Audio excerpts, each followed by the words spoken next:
you got my heart. You are a shooting star. Some things make sense to me, but I still can't believe how wonderful you are. Shooting star, wonderful you shooting star. Wonderful you are. You are wonderful you shooting wonderful you are.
Another day here, headphones on with the same 3 songs from the past year.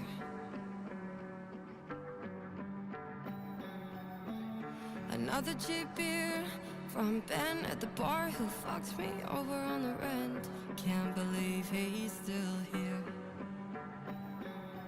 How could I forget, young and scared to death, Russian roulette? So much for sweet 16, one of the 6 was me. First I'm leaving home, Monday flight alone, skips some milestones. I should have hugged my dad, I was so fucking mad. City slow, but I move too fast. Growing up shouldn't hurt like that. Oh, oh, oh. Wearing scars can't faze me now. Isn't that what life's all about? So I say goodbye to the girl that I see. She's a ghost in my past, not a picture of me. I'm undefined, I'm incomplete. Letting go of the crash, leaving room for the peak. I don't like you when I get this angry, but it's gotta be addressed. I gotta get it off my chest. I might sound cold, but I swear that I'm not. I'm the best I've ever been.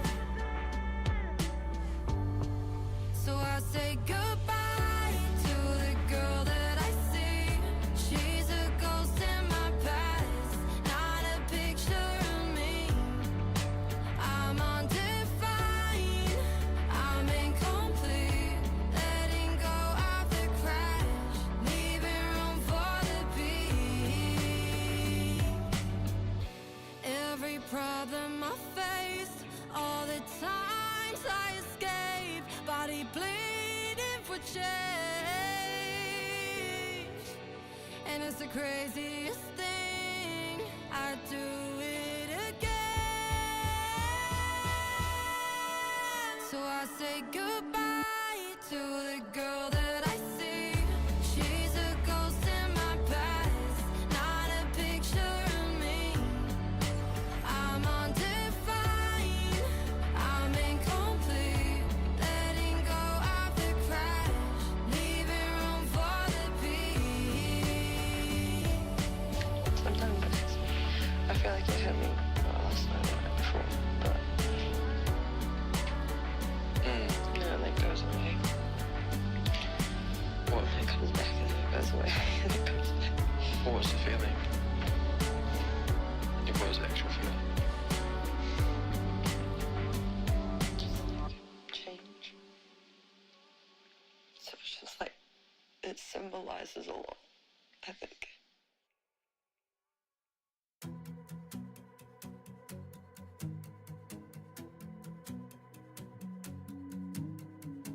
Good times, they gon' they go. You lose, you learn, move on. You need that stepping stone, and your friends still surrounding. You up, you win it all. They came, you stood your ground. You earned that party now, your friends all around you. These the days you always talk about. These the friends y'all won't fall out. These the friends do good and bad, that make it count. Cause really in the end, it's all about your friends. It's all about the good times that you always reminisce. Good times in the bad, happy on your side. You know you can do it if your friends, they have your back. It's all about your friends. It's all about your friends. Through ups and downs, times you made them proud. You know you'll be fine if you always keep them around. It's all about you. Good friends, good times, good love, splitting up, yeah, me and mine. Had ups, had downs, through it I get my crew, they stay down. If you fall, then we fall too. And if you do, guarantee I got you. And if it's true, guarantee I got you. Can't name a damn thing I won't do. These the days you'll always talk about. These the friends y'all won't fall out. These the friends do good and bad, that make it count. Cause really in the end, it's all about your friends. It's all about the good times that you always reminisce. Good times in the bad, happy on your side. You know you can do it if your friends, they have your back. It's all about your friends. It's all about your friends. Through ups and downs, times you made them proud. You know you'll be fine if you always keep them around. It's all about your friends. It's all about your friends. Through ups and downs, times you made them proud. Incoming transmission.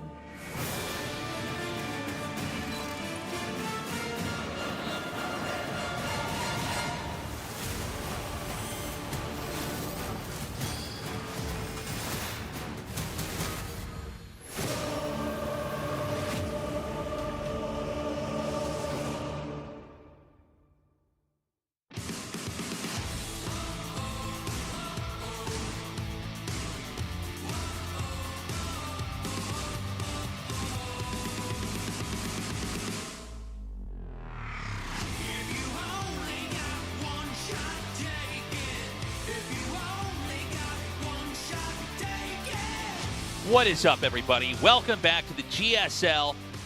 We have had a little week off. Missed you guys. Good to be back.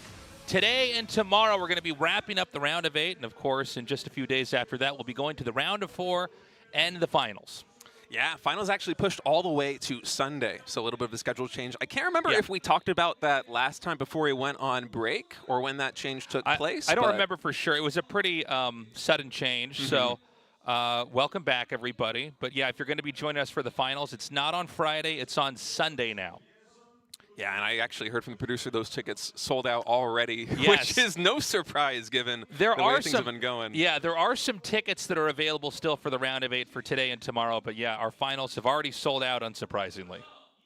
Yeah, and I'm looking forward to the games today. Rogue, Solar, GuMiho, and Maru are going to be welcoming us back to the GSL round of 8 here as we get started with Group A.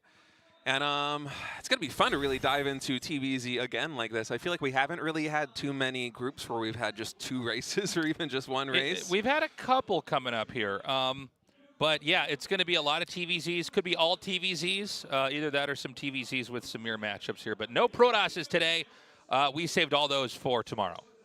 Yeah, Maru, clear favorite coming out of this one, of course, with that huge performance in Dallas before. Now 50% here to advance to the round of 4. He didn't look exactly himself in GSL Season 1 about, what I want to say, like a month ago when he was playing those first couple of games, especially when he decided to play Protoss. But that was so weird. Since then, Tasteless, he's been looking really solid, especially going up against Solar in that very first match. I mean, historically, he's been really good against Solar, especially here offline in Korea. So, yeah, I think definitely going to be a favorite advancing from this group. Yeah, it was so weird to see him play Protoss and to then be excited about that, and then to see that it was actually horrible, and it's like, oh, you should just stick with your main race. You're not that good. Yeah. But, yeah, he has looked a little bit shaky. Of course, it's Maru. I think he's always able to stabilize and come out strong. I think he's still one of the favorites to take this entire tournament. And he'll be going up against Solar, who are no, is he going up against Solar? Yeah, right? I think he so. Is. Yeah, excuse me. First match. And that's going to be a tough one. I think Solar's been looking very strong, but I do think Maru is just, as always, pretty much in better form than him. Yeah. Although I will say that basically everyone feels like they're in much better form now than they were a couple of weeks ago when we did GSL Season 1. You know, the long break that we had after EWC 2024 before the circuit got renewed here for 2025. You know, the GSL came back and DreamHack, or at least Dallas came back, and all these other tournaments started coming back, and now we're going light speed. It feels like even though this is going to be really taxing on all of the players, the base level of skill that we're seeing from the pros now is just light years ahead of even like a month ago. It feels like everyone is just completely locked in, getting ready for that World Championship just a couple of weeks away.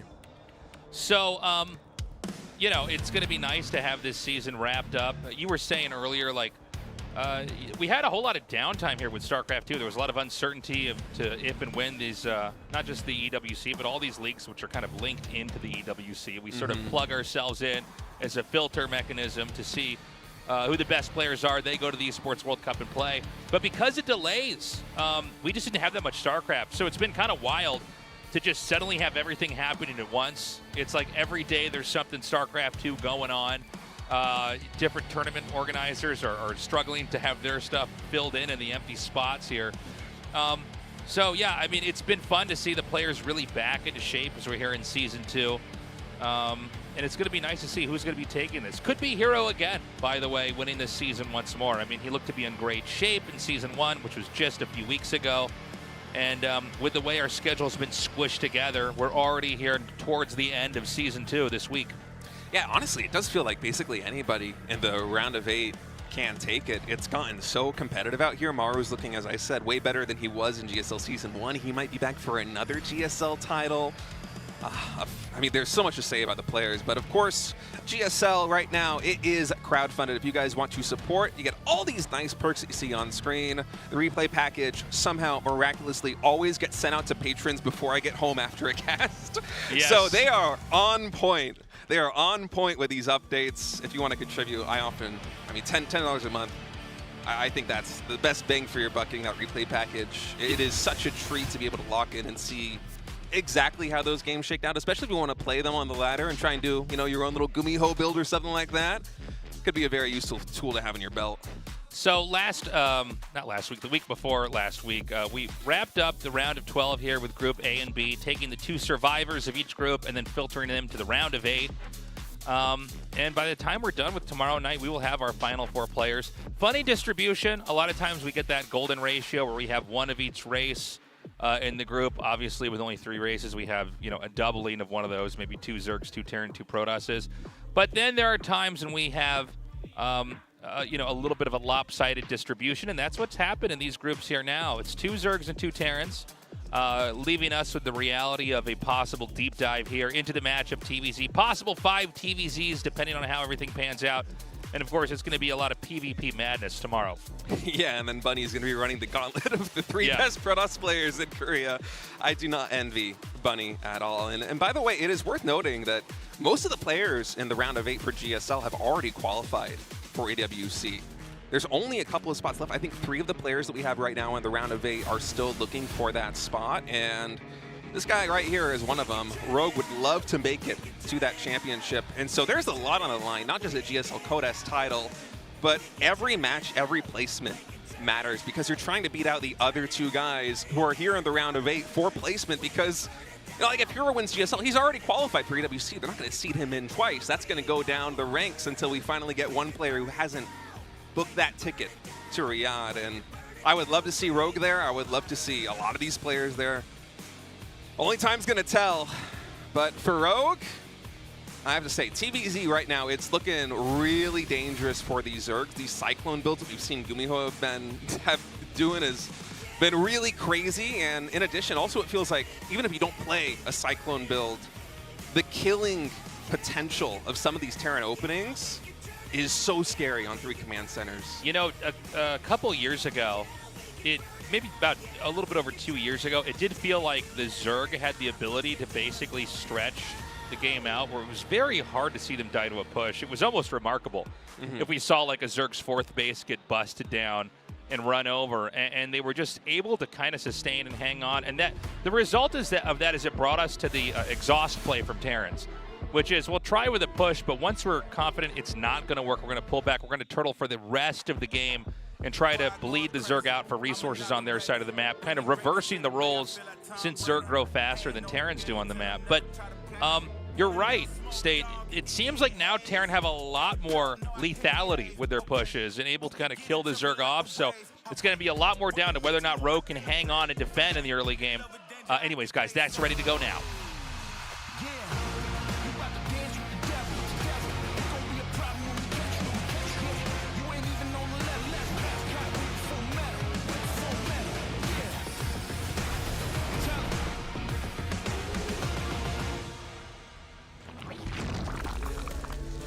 Okay, Rogue here in the top left, GuMiho in the bottom right.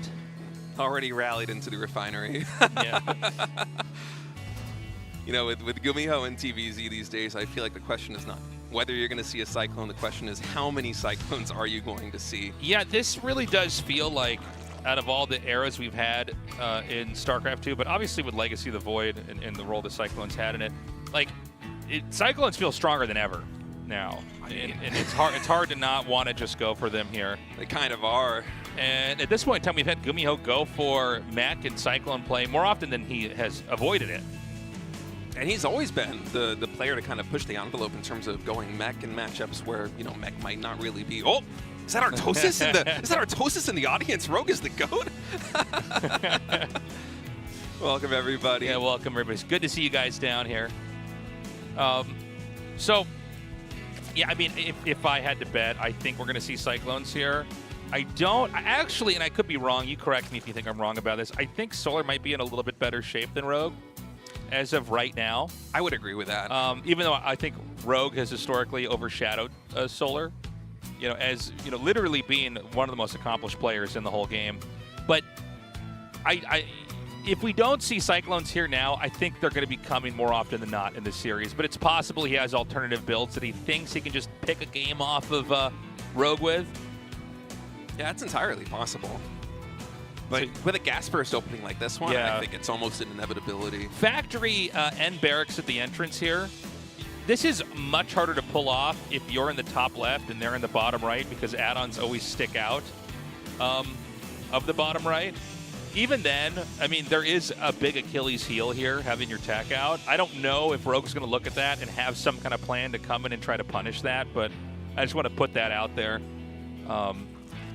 You know, you feel safe when you have all these big, beefy buildings in the way, but they are super important in everything that you have that's going to let you develop.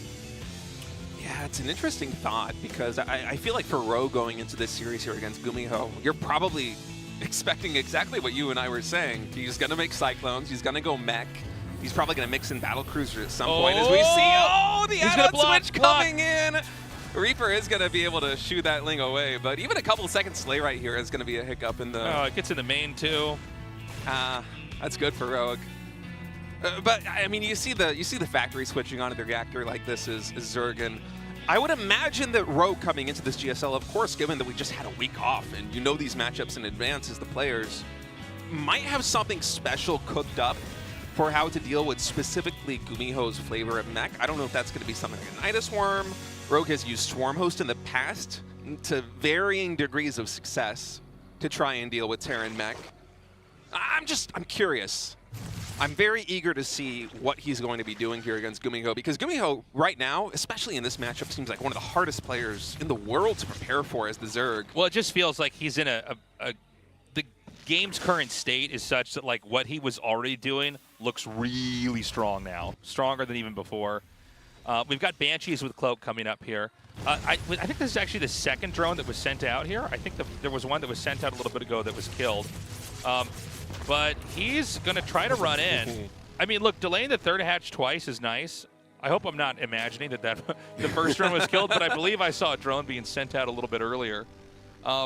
So, yeah, I mean, for the time being, Rogue is just trying to grow. GuMiho's done a good job controlling and basically shutting stuff down. We've got a couple roaches being made, but this is generally just to kind of drive away the Hellions that are orbiting around the outside of the Zerg's creep and bases.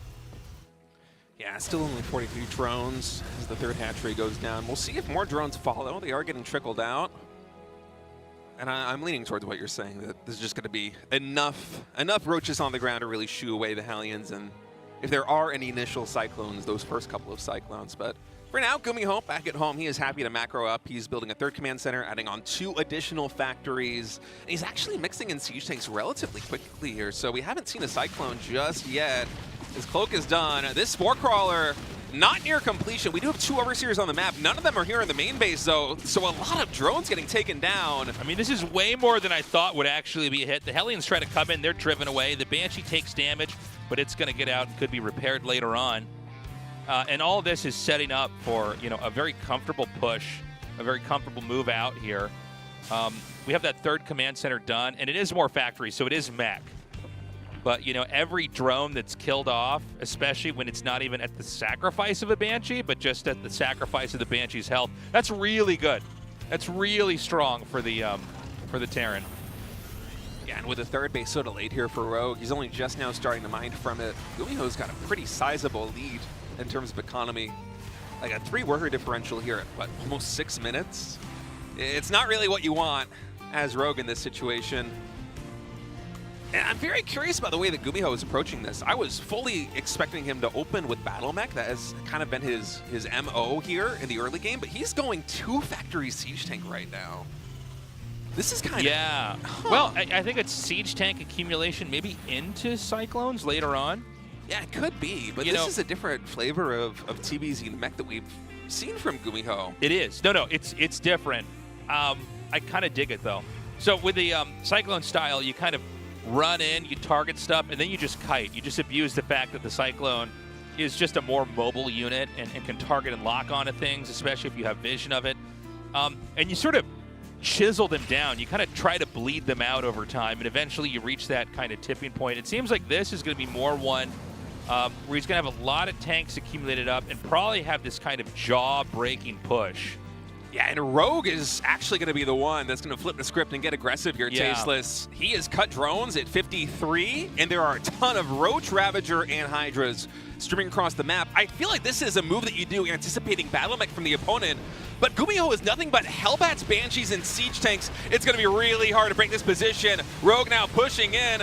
These Hydras off creep, they're trying to get in, but there's so many Siege Tanks. The Hydra's just melting on the front line. The army of Berserk in shambles, more drones getting queued up, and this attack just gets perfectly deflected by GuMiho. Basically no damage done to the Terran. And this is GuMiho, his mix-up from previous weeks of GSL where he was opting for the Battle Mech. Now here, we're back from a 1-week break. He's switched the style. He's made basically nothing but Siege Tanks, Hellbats, and Banshees. And he takes no damage. He's ahead in workers. He's equal in supply going mech against a Zerg. This is a fantastic position for GuMiho. So, you know, honestly, when you see that many tanks in general, it's if there's one thing that's going to stop a whole bunch of units, you know, hurtling at you, trying to run you over, it's going to be enough tanks, right? Tanks are the strongest defending unit. These are being made to push later on. But, yeah, if you're going to go 2-factory siege tank, I don't think the Roach Ravager is going to work. I think the siege tank damage spread is going to be too high. So, you know, a lot of games we have it where maybe you get the command center to lift off and they try to do some damage, but over time the tech is superior and better in late game for the Terran, and they can make it work there. The Zerg might max out and try to hit again and then have to switch in later. That was a pretty abysmal attack in. I mean, he basically just didn't get anything done, sacrificed a bunch of units that have no utility in a super long game, and GuMiho's growth has been completely uninterrupted. 6 Hellbats and 2 Marines died, and basically nothing else. Yeah, and I mean, we've got 3 more command centers about to finish up here, so he's about to double his income, depending on how many of these actually land at bases. But you know he's going to push out here soon. I almost feel like GuMiho doesn't need to. You certainly could, but the way this game is going so far with 10 siege tanks already, you're going up to 80 workers, you're taking a 4th base. We've seen this a couple times, and it does feel like Terran can really grow out. And you know, sometimes Zergs, they want to like counterattack and try to draw you back, and I think the play from GuMiho is to just not flinch at that, push into somewhere central, siege up, and then just have enough tanks and cyclones that you can kind of hold off the attack, maybe sacrificing a base or two, but ultimately pushing Zerg and damaging them in a way that's going to be fatal later on. Yeah, honestly, if I'm GuMiho in this position, I'm just waiting until I max. I've gotten my 5 bases up. I'm adding in all these additional command centers. I have who knows how many factories as Cyclone Transition is coming and a second armory is online. Blue Flame is getting researched. When GuMiho gets to a maxed army, it is going to be really a difficult task for Rogue to actually put a dent into this force. I mean, talk about an optimized army. Double-digit siege tanks, soon to be double-digit cyclones with full upgrades. I mean, it's going to be so scary. It's going to be so tough to fight. We've got the Vipers coming here. That's going to be really important when it comes to actually fighting off, you know, a lot of these tanks and harpooning them in and trying to get kills. We're basically maxed out now, so Terran's going to be moving out, and I think he wants to wedge his way here, maybe down to the bottom left and then up a little bit. Just kind of be in striking distance of everything. Clearly, he wants these rocks destroyed so he can make a beeline up into that position. He's got enough back at home. Zerg does not appear to want to counterattack. Instead, they're going to try to just pull away vulnerable units, have the Hydras and Ravagers kill them, and then try to hang on that way. But that's going to be tough. It's not going to be easy for Rogue to pull that off. Yeah, with these Vikings, too, I believe that's enough that they can start one-shotting Vipers. So, yeah, Rogue just could actually abduct the Vikings and then take a pretty good engagement right now. He's trading off mostly the Roaches. You're actually pushing in. He's getting on top of the siege tanks. Biles are coming in. A bit of an overextension here for GuMiho, and Rogue seizing the moment right there. Taking down the Vikings, recognizing they are the threat to the Vipers. And that is a really nice trade here for the Zerg to start things out. Anytime you could whittle down the siege tank count like this here for GuMiho, it's going to go a long way towards slowing down this push. He's going to continue to leapfrog the tanks. Zerg's remaxed. I think the tank count might be a little bit too thin. 3 Ravager Biles is going to pick off 1 tank, so you really need the tanks layered in such a way that anytime the Zerg attacks in, they're going to lose a lot when they try to hit. And it seems like we have 3 or 4 tanks in the background that can hit, but a lot more daisy chained together, maybe too far back to make much of a difference. Yeah, behind all this, we had a glimpse of the production tab. 3 more starports just finished up for GuMiho. So he's preparing for transition behind this too, as Rogue once again attacks in. Viper is going to be blinding Cloud and abducting all these siege tanks. A pretty good trade right now for Rogue. He is breaking through this line of tanks. It is an expensive trade, but some really good moves coming out of our Zerg. Biles raining down on this siege tank as well, and basically the entire front line of siege tanks gets routed. GuMiho is going to have to fall back to this planetary fortresses.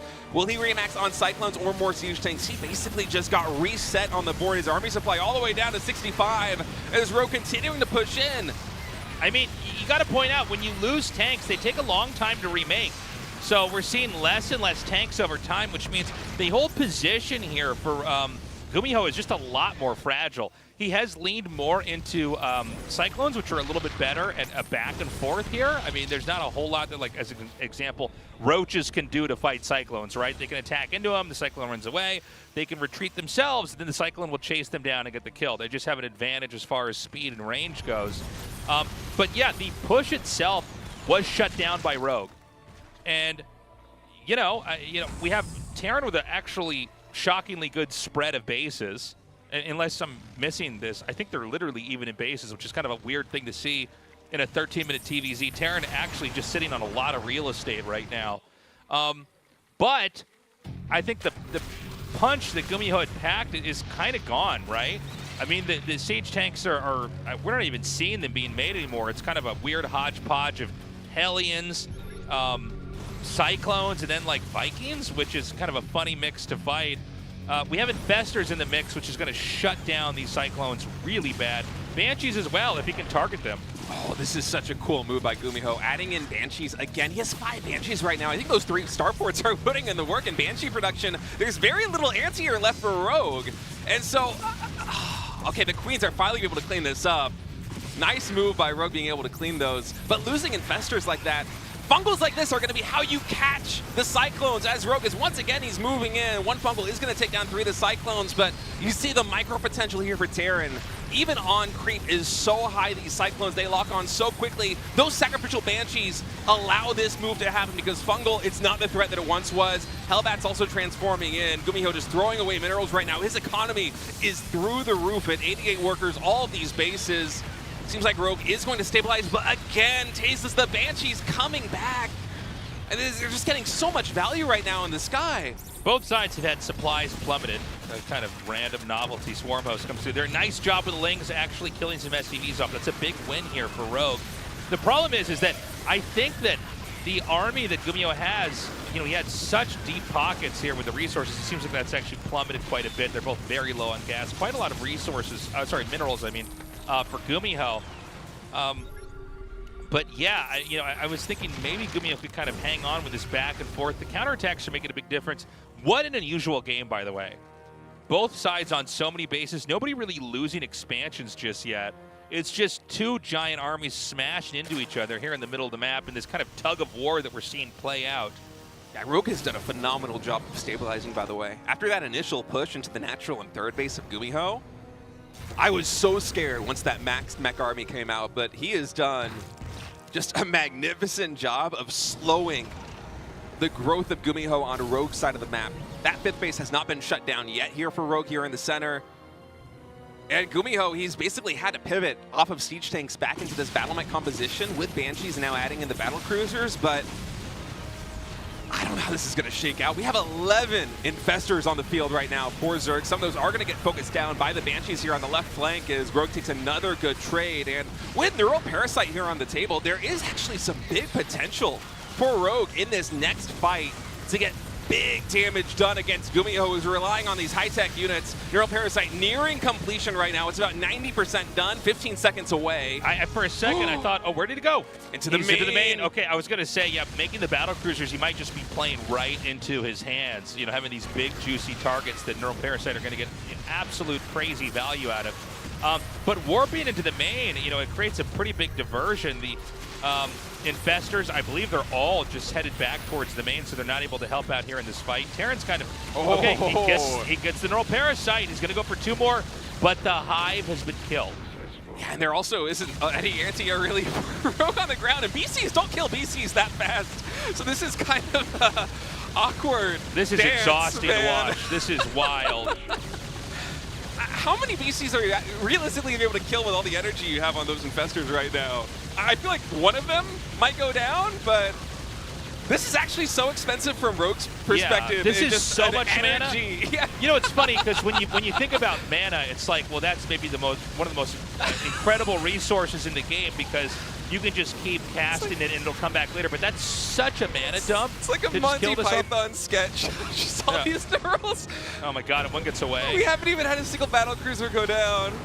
Oh man. Oh my god, he's got to run out. I love this so much. Get the other one. Is there nothing else that has it? I've never seen something like this. All right, finally we're going to clean up one of these battlecruisers. We're idling like a dozen infestors in the main base of Rogue right now to try and deal with these 3 BCs. I have tears in my eyes. He's going to try to come down again. I don't know, man. GuMiho's got quite a bit. You know, taking out the main is huge. This base down here at the bottom left, it seems like it's going to be neglected. There's no real way to kind of come in here and defend. By the way, you know, there's at least 3 more battlecruisers out here on this map taking fights, because we know there was oh, I'm sorry. There's actually 2 that lived through there. For some reason, I thought there was only 1. So, I mean, Terran's going to be able to push up here. Terran has now outgrown the Zerg, by the way.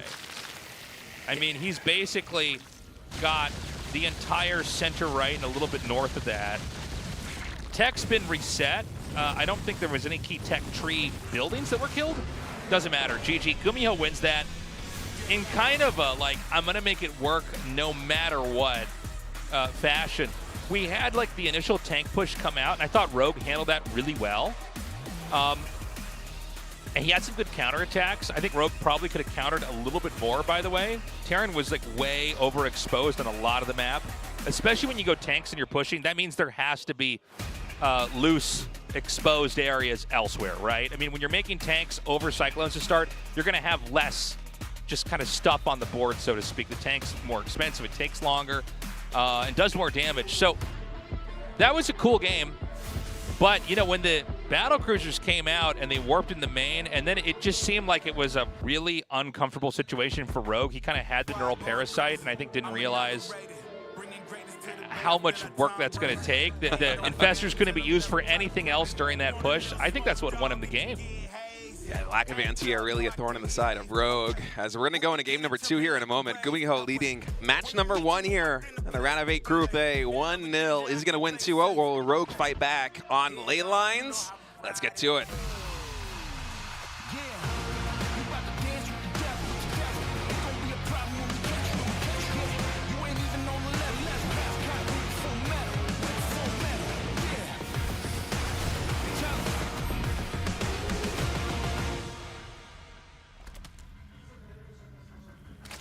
Okay, Rogue here in the top right, GuMiho in the bottom left. GuMiho, you know, he went with the mech style here. Kind of nice to have him in this group with Maru, because Maru does, not that Maru won't go mech, but Maru does just fundamentally look at the whole matchup very differently from GuMiho. But it's interesting. A lot of games that I cast with mech, I feel like what happens is they're trying to build up to some kind of critical mass, and it either works or it doesn't, you know? And what we saw in that last game was, like, he was beaten back and kind of still just powered through. GSL forever. Hell yeah. I agree. Oh, we saw a little Stay Tasteless sign. I saw that. Thank you very much. It's actually really interesting, because I think back to Mech and Wings of Liberty and Heart of the Swarm, and it very much was exactly what you said. It either works or it doesn't, basically right out of the gates, and it's usually very slow and kind of creeping across the map and taking territory. But the brand of mech that we've been seeing from GuMiho, not just in that last game, although it perfectly encapsulates it, has been so macro focused that it almost feels, I mean, revolutionary is kind of a bit of an exaggeration or a stretch here, but it feels very different from the mech that I have gotten used to seeing, in that we're seeing Terran reach 90+ workers in all of these bases. They're keeping pace kind of the same way that Hero did for a while in PvZ. Yeah. GuMiho's doing that in TBZ with mech. And you'll see Rogue, like in that last map, take some really good fights after being in a tough position in the center to stop the max push from GuMiho. And you're thinking that the pendulum is swinging back in the other direction and that now Rogue is going to gain the momentum. But GuMiho is just so rich. And even though he isn't able to push across the map and kill you outright in one fell swoop, it's almost a war of attrition, because his pockets are so deep. He has so much money coming in, especially minerals for Cyclones, for Hellions and Hellbats. It's very impressive what we've been seeing. By the way, really nice control of this Reaper, almost hitting that one drone. Yeah, you know, I think that Rogue was trying to kind of take him head on, and it seems sort of like it was working, but, you know, to your point, State, with the 90 workers, that's a cute spot for a third base. Yeah. With the 90 workers, yeah, he just had this, like, such an engine behind it that he was printing units. Oh my God. Reaper got killed so hard it just disappeared Just from the disappeared, map. yeah. Just gone forever. Eventually they're going to fix that. Yeah. Not this season, though. Yeah, you know, it was like maybe the Zerg did want to counterattack a little bit more and try to kill workers a little bit more. I know in the last game, if you go back, I was talking about how it seems like if you get enough tanks, even if they try to counterattack, you can kind of give up some bases as Terran and just like kill like their 3 most close bases, and usually the Terran can kind of hang on and recover from there. But, you know, it was kind of impressive to see just how powerful he was. Maybe we should have some more smaller counterattacks like that. I don't know. But with the third base being hidden down here, this won't be the easiest spot to hold or defend from harass. I mean, there's a reason why Zergs don't take bases this far away. We have a ton of Lings getting produced right now by Yeah, Rogue. I think what he's going to do is actually just go Massling Roach, and he doesn't care about this as far as a macro game, which actually might explain the whole reason for having a third base where the fourth base or even a much later base would be, right? I think he's going to just try and flood the natural expansion. His Overlord, we can see on the mini-map, just to the northeast of GuMiho's expansion, it's spotting the wall in and seeing that there's only one depot. It is wide open. GuMiho, he's moving across the map with all of his Hellions. There's only 4 Marines back at home. These Lings can get a lot of damage done, Tasteless. First Hellion immediately getting surround. These SCVs, they are in a panic. Yeah, these SCVs can't really do that much. You know, the drawbridge has been closed, so a lot of worker kills are going to happen here. The Hellions are going to come down. The medevac are going to join them here with these Marines. This is a lot. And by the way, Zerg is droning behind this. So the idea was to basically come in here and really beat up the Terran in a moment where the Terran probably thought they were going to have priority on the map and be able to harass and develop. Instead, the Zerg strikes first. Yeah, very cool move from Rogue, and I actually don't know if GuMiho's even spotted this third base. He's scanning on the natural expansion and seeing double gas, and I believe with the Hellions, he checked the triangle third, and he checked the 3 o'clock position and saw no expo. So he's building a bunker right now. He doesn't know that Rogue is droning up on 3 hatcheries. He has no idea about this bottom right base. And one of the beautiful things about this build from Rogue, he floods the base of GuMiho with the Lings, I think at the same time that he saturated the base in the bottom right, knowing that GuMiho is going to pull everything back. And so there wasn't even a drone transfer to telegraph this hidden expansion. Oh, GuMiho. StarCraft 2 is very much a game of information, and GuMiho has been fed some serious disinformation here in map number 2. I love this from Rogue. That was really cool to see. So we're going to have a Hellbat drop. 2 Hellbats are going to come up here. But Terran actually never figured out where this other base was, so this may be a game that's a lot more confusing here for GuMiho as he's trying to figure out what's going on. And, you know, Zerg's ready for the drop over here. I guess you could try to just sidestep this and maybe plop these guys right down on top of some workers. The pull away is good enough that he doesn't actually lose any. Oh, no, I'm sorry, he lost 3 drones, excuse me, but didn't lose that much. Yeah, he's mostly going to be fine, especially sitting on 60 drones right now. You make those in the main base, and you're happily pumping roaches for the foreseeable future here as Rogue. And for GuMiho, again, keep in mind, he went for that really fast third command center. He would have loved to plant this a couple of minutes ago, but his economy just got so derailed by the initial lane push, and then also not really knowing what the game state is with that Rogue hiding that third base. And now Rogue is moving across the map. GuMiho might still think this is a 2-base all-in, but Rogue is basically on a full 3-base economy. But, you know, this is an attack that's going to be a lot more successful than, like, the one that we saw in the previous game where he just ran into siege tanks. In fact, we don't really have many siege tanks here at all, right? So there's not a whole lot that can fight this in kind of an abusable position. In fact, we have 2 more factories finishing up over here. Maybe siege tanks will come then, but it does feel a little bit late. It almost feels like Zerg, if they wanted to, could try to come in here and attack again as this third command center lands. It seems like the main purpose of this force is just to prevent the SCVs from coming to this third base and hopefully also prevent a landing of that orbital. There's Roaches and Hydras also in production. It's going to be another Hellbat drop here in the main base. Not too much to defend, but Hydras are going to finish from that hatchery very quickly. Yeah, it looks like the Queen can't quite fight this. He's trying to hit that medevac. And, you know, Hellbats just don't have a lot of range, so they're driven back. The third CC still can't land. God, he should, okay, is he watching? I was going to say, if he's not looking, you could actually bile that and actually get so much value. 'Cause I mean, 2 actually bile that and actually get so much value. 'Cause I mean, if he's not looking, you could actually bile that and actually get so much value. 'Cause I mean, if he's not looking, you could actually bile that and actually get so much value. GuMiho might still think that this is like a 2-base pressure build from Rogue because he scanned the base going down like the 3-4 o'clock position on the map, that hatchery while it's been building. He might think that he's in a much better economic position. Little does he know that Rogue is basically maxed. 70 drones, ton of roaches and hydras. This is a very tricky position for GuMiho. I don't know if he's going to be able to weasel his way out of this one with some tricky mech shenanigans. The Banshee will be able to shoo away this, but we have like almost 20 hydras on the board already. Yeah, I feel like this is going to be such an impressive attack coming here from Rogue.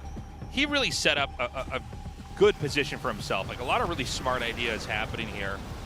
And all he has to do, assuming he attacks in, and he is just to flatten the third over and over. And he might be able to just, take it all the way up into the main. He's going to branch out, so he's got like a nice 180-degree surround, maybe a little top heavy. He's going to send a couple roaches down here to the bottom.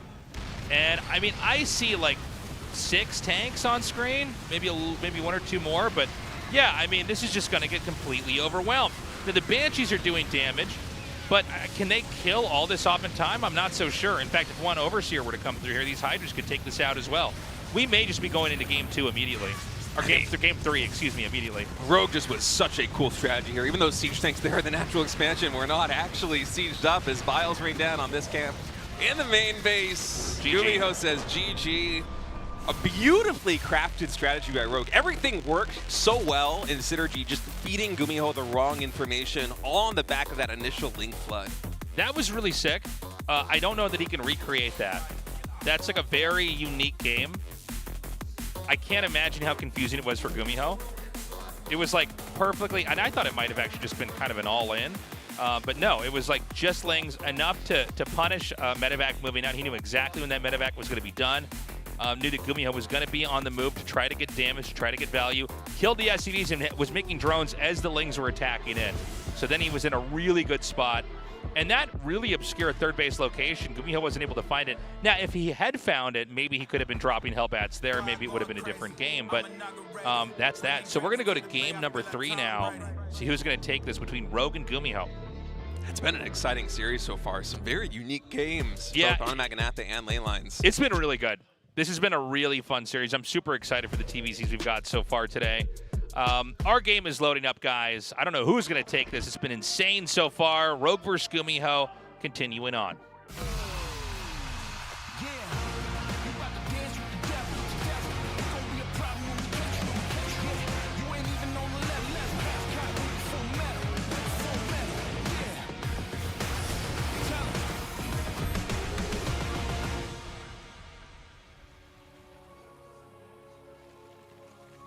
Okay, Rogue down here in the bottom left, GuMiho in the top right.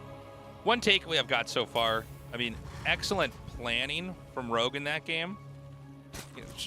Taking all the advantages he could create for himself and kind of bringing GuMiho to his knees before GuMiho could become this sort of unstoppable mech printing machine.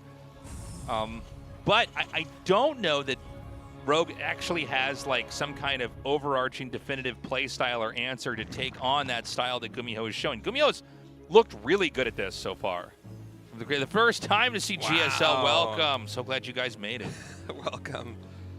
It's great having an audience. Yeah, we're so glad you guys are down here. But yeah, I don't know that Rogue has like a clear play style if we get into late game. So maybe he does something tricky again, but I feel like GuMiho is going to be really hyper vigilant, looking out for anything tricky that's going on early on here.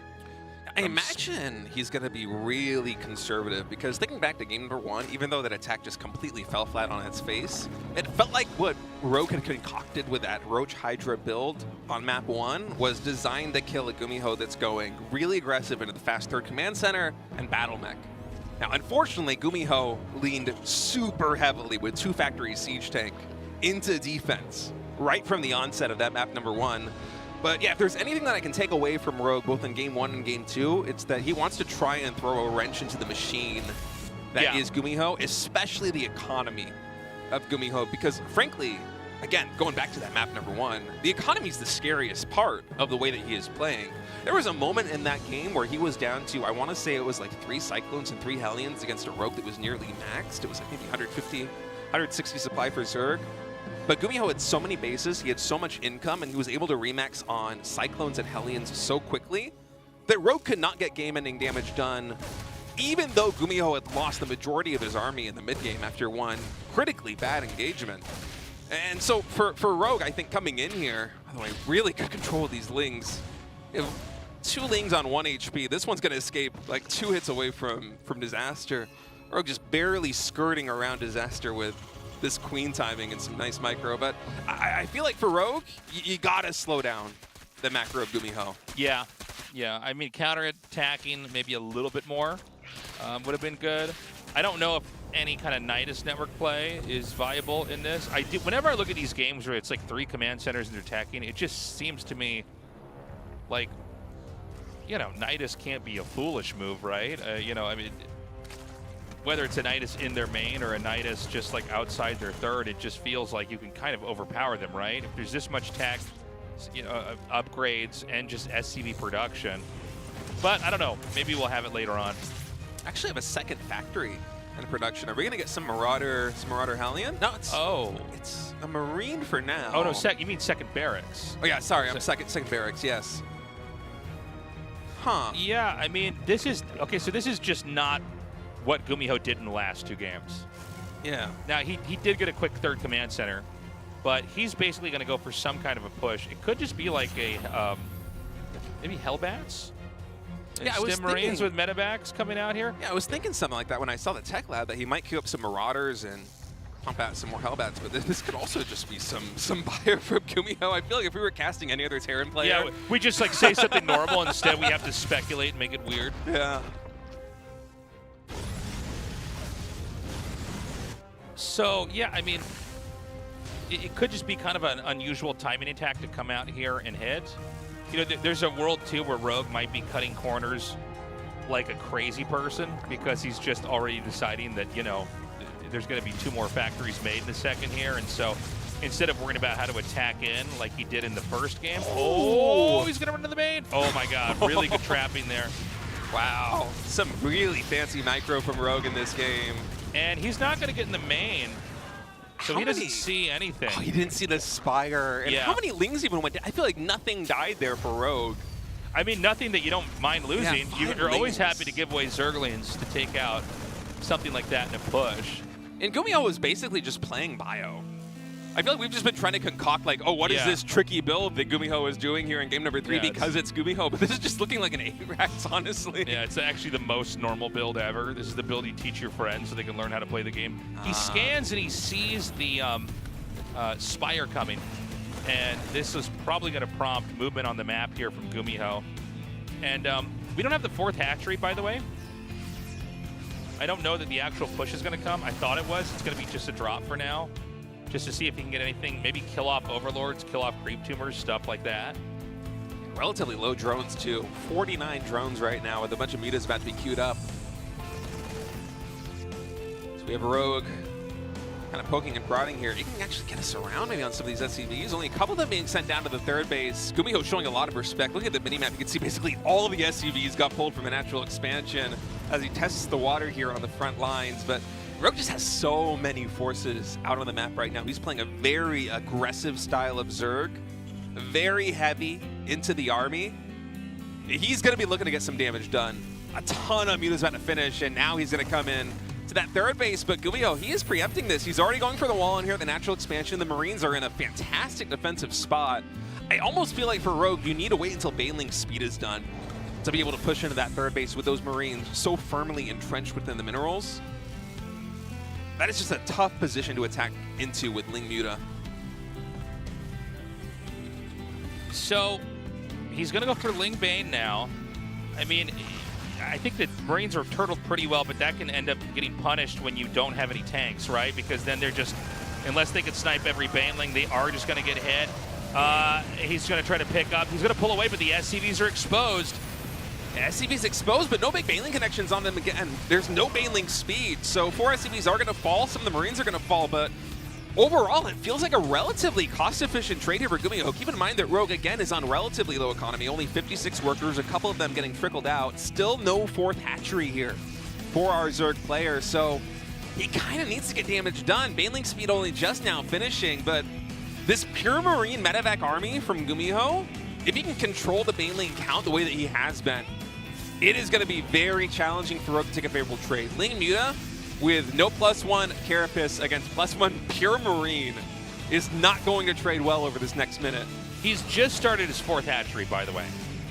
This is, you know, a push. Normally the push kind of comes out as the fourth hatchery finishes before the drones can take all the benefits of the expansion and kind of feed that into production. So he's going to be pushing out. Now, I don't even know if Terran's going to be pushing towards the fourth base or not, but the point I'm trying to make is that Zerg basically invested in being pretty aggro early on, and now it's going to be the Terran's turn for the counterpunch. And yeah, I mean, it's in a position, this hatchery halfway done. All right, that's a big flock of Muta now coming into the natural expansion. Eyeing that engineering bay, but GuMiho just been so on point with his Marine positioning. Doing a very good job deflecting these Mutas. Rogue's just going to take whatever he can get. One refinery and also a couple of SCVs there with the glaives.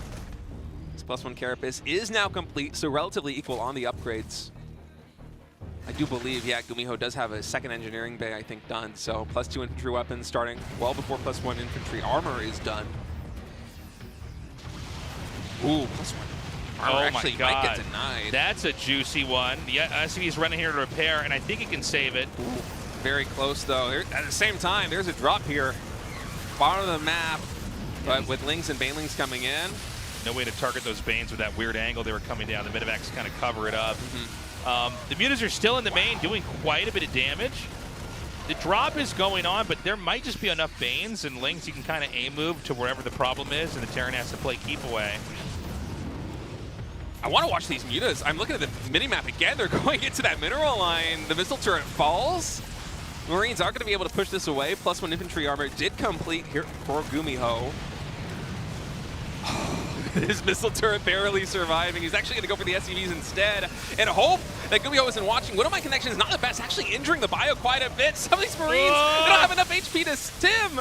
So they are going to get caught there. Some really nice trades here for Rogue. These Mutas are still getting damage done, Tasteless. The Mutas are doing a lot right now, but the infantry are still able to push. They've got sustain with a lot of Medivacs backing this up. I don't see enough Banes just yet.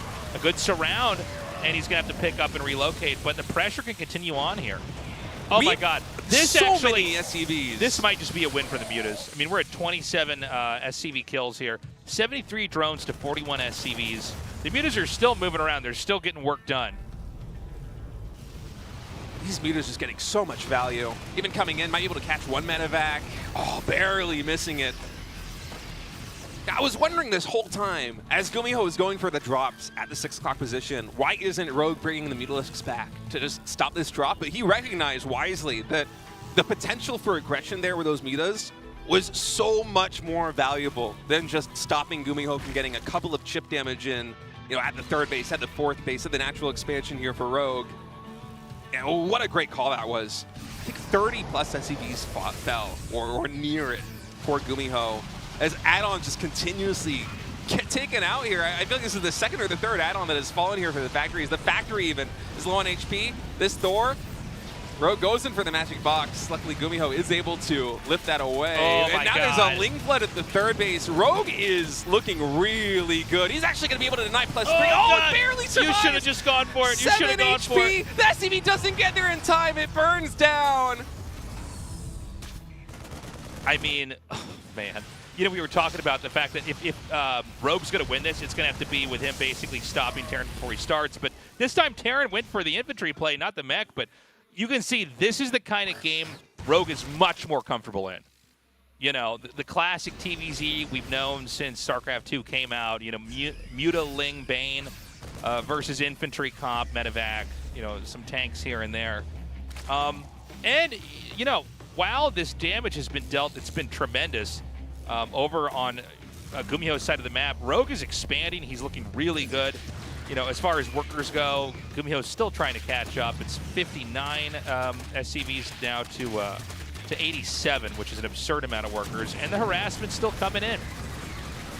Rogue is doing a phenomenal job in this game, getting so much damage done. Oh, he's actually rolling in these Banelings. Not the best connections there for Rogue. He was hoping to catch GuMiho sleeping as he sent those links to the 12 o'clock position, but unfortunately, he wasn't able to do it. Now, GuMiho, although it might look like he is down and out, he has a much bigger standing army here than Rogue, and it seems like he's basically done trying to put out all these fires that Rogue is lighting on his side of the map. He's saying, okay, you know what, my win condition in this game is to kill you with the army that I've got right now, plus 3 infantry weapons. It's not in the cards for me. I'm gonna go for this game-ending push. Rogue, with those 90 workers, he's not gonna have a lot of supply available for army, but the remax potential is really high here for Zerg, and oh, those Banelings roll in. Some nice connections there on the front lines. Okay, they're going to try to come through now. This just looks too small here from GuMiho. Yeah, where's the rest of the army? I actually, you know, Rogue's still getting work done with those mutas, but I kind of thought the mutas would just fly back home and clean this up. But, I mean, he's getting so much done right now. It's kind of insane. I actually thought there was way more here for GuMiho. Looking at the army supply, it was what, 110? And then we pan over the army that he has there at the actual, or the fourth base, and Rogue just with overwhelming numbers. Yeah, I mean, it's just Liberators with nothing to guard right now. The mutas are going to take out this command center, I think. Yeah, Planetary going down. Right now, Terran's on 2 command centers, with 1 missing inside of his main. The Lings and Banelings rolling in, but there's basically no bio. 1 medevac going to get lifted up, and now the Mutalisks come back here. All these Liberators are going to be taken out. GuMiho, he is recharging for another attack, and I think finally this is all of the forces really coming to the front line here for GuMiho. It's what we were expecting a moment ago with that initial push at 6 o'clock. And Roki has spent his bank. There isn't much left in terms of remax potential as these Banelings are morphing in, but the standing army for Zerg is really strong. He's going to be rolling in all these Banelings, trying to find the connections onto the Marines. Very good spreads here for GuMiho as the Mutas are going to be able to take out that door on the left side. I think the Zerg reinforcement just a little bit too much. Even with 2-2, it is not enough. GG is called, and Rogue is looking so good, Taste. As you can see the relief on his face, a little bit of a smile. That was a really good ZBT series. And if Rogue is playing like that, man, we're going to have a hell of a day of games. I know, that was a fun one. Rogue defeating GuMiho. I got to say, for me, that was a bit of an upset. You know, GuMiho has looked so strong. I do question GuMiho's decision to revert back into bio play. You could see Rogue was just so much more proficient at handling that. Really cool to see how he just sort of leaned into the Mutalisk advantage. In my head, I think I expect some Zergs to go back and regroup and wipe out the push, but he was like, no, I'm killing so many SCVs. I'm actually going to take out like factories, eBays, command centers, everything else. Great game. Guys, we're going to a break. Coming up next, more TVZs. It's Solar versus Maru.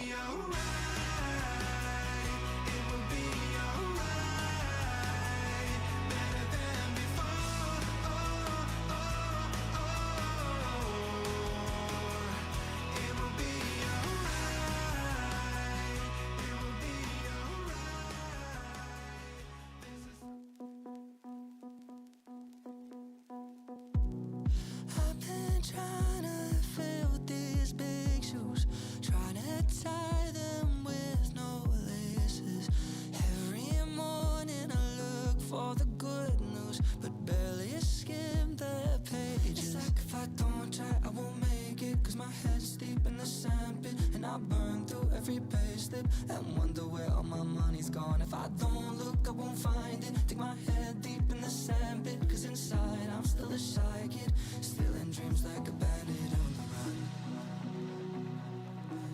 Cause all of my friends all now carry a briefcase, I carry a torch.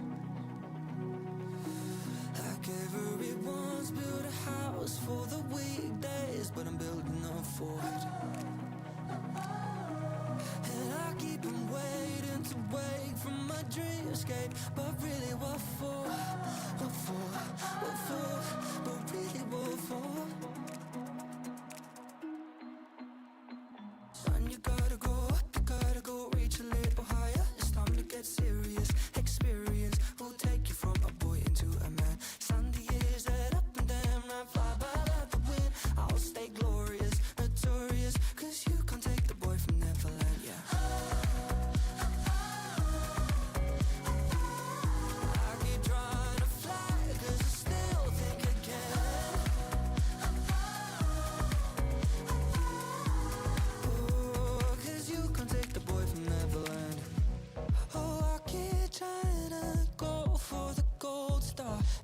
my parents and bring home the straight A's, as if my life could be told in report cards, but kinda wish it could some days. 'Cause then I'd be perfect, I achieve it, but I'm nervous that I'm neither, 'cause I'm burning with the fever, and nothing's able to put me out. So will I ever just feel it, the things I wanna feel it? This future's not appealing, so maybe I'll just stay forever young.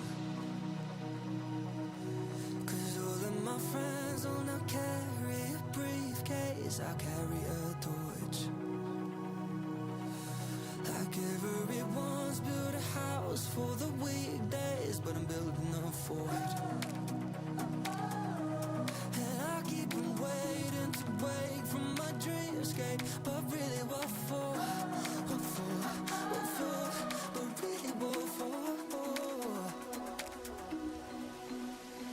Son, you gotta go up, you gotta go reach a little higher. It's time to get serious. Experience will take you from a boy into a man. Sunday years that up and down, I fly by like the wind. I'll stay glorious, notorious, 'cause you can't take the boy.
난 편집하지 않아.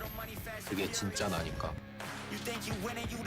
새로운 도전과 색다른 재미,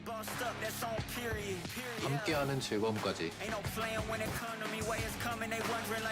여기 숲에서 끝없이 스트리밍 중. 라이브 스트리밍을 넘어 라이프 스트리밍이 되다. 숲.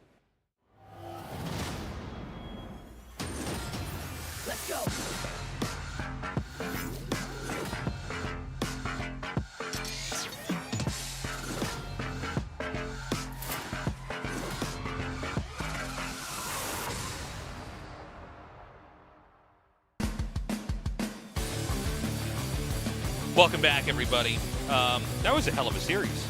Long, dramatic, each game very different from the other one. Yeah, I really like what Rogue brought to the table. He used that 1 week off to really do some serious prep for his opponent, GuMiho. I'm right there with you. That feels like an upset, especially with the current state of BattleMech and how well GuMiho's been able to execute those builds versus Zergs, not just in GSL, but in other tournaments around the world. And it does feel like GuMiho's been going more and more and more mech. Yeah. In the last, few days of GSL. He was always willing to oscillate between bio and mech, but I wonder if he's leaned so hard into that he's maybe not as strong in that bio style. I mean, it really is a completely different matchup depending on which tech route you take. Yeah, it feels like he's I don't want to read too much into it, but it almost feels like he's been playing mech so much that it's to a detriment of his bio play. Yeah, that was kind of my takeaway there. And Rogue, he's always been so good at that style. The classic TVZ bio medevac, pushing play style that like the game looks so different in that like GuMiho couldn't even really get out on the map.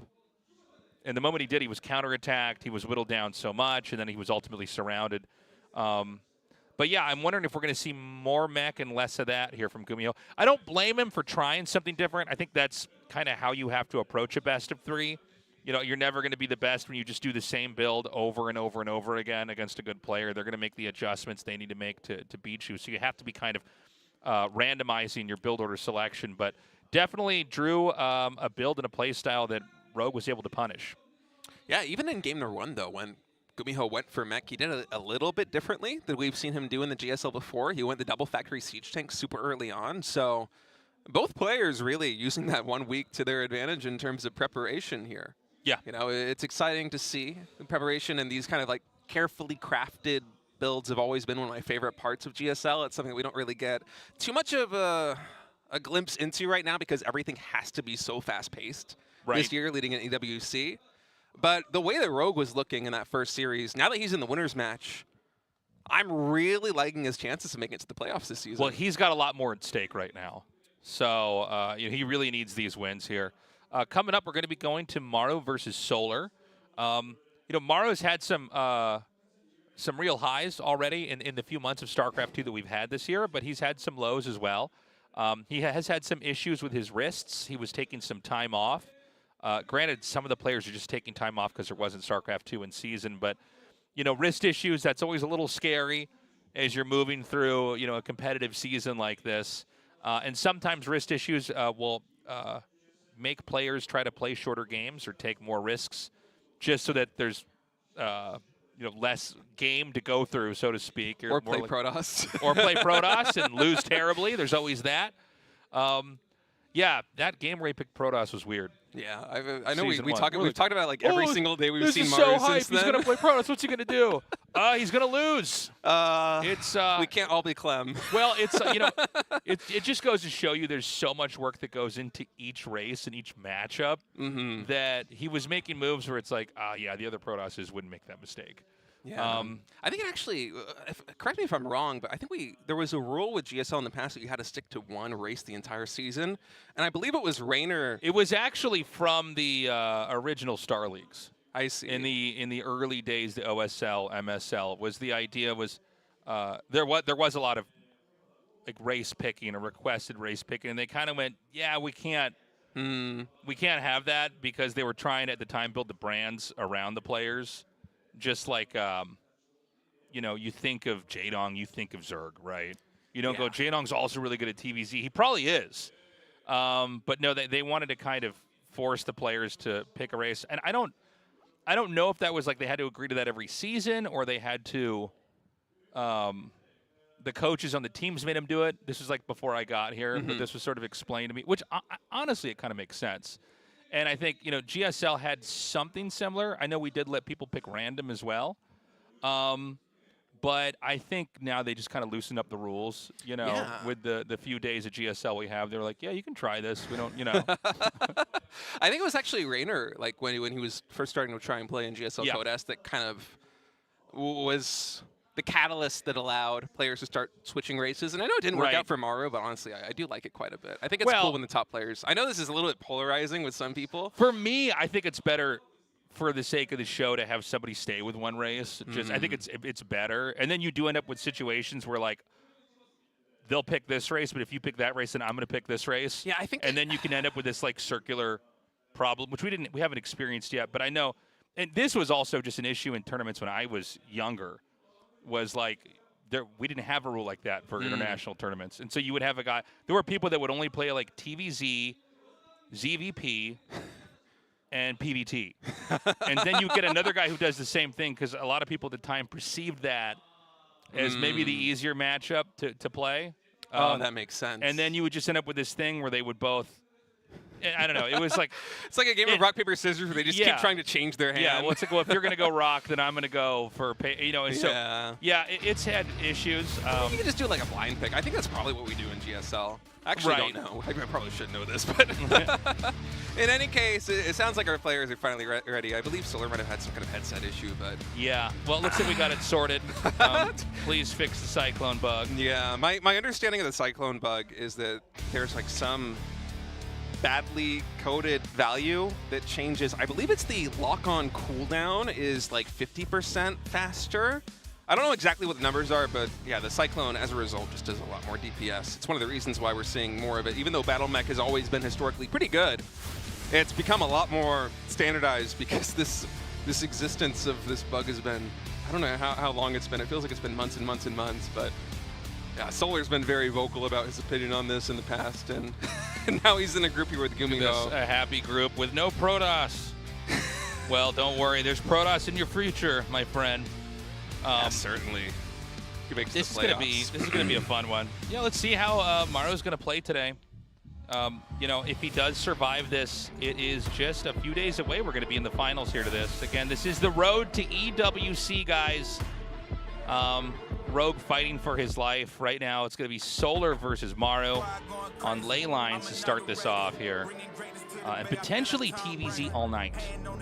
Solar and Maru already booked their ticket via DreamHack Dallas to EWC, so they don't have them on the line, but you always want another GSL title. And for Solar, I think he's got a bit of a chip on his shoulder going up against Maru, who seems to always have his number here in GSL. Guys, game number 1 is loaded up. Let's get to it.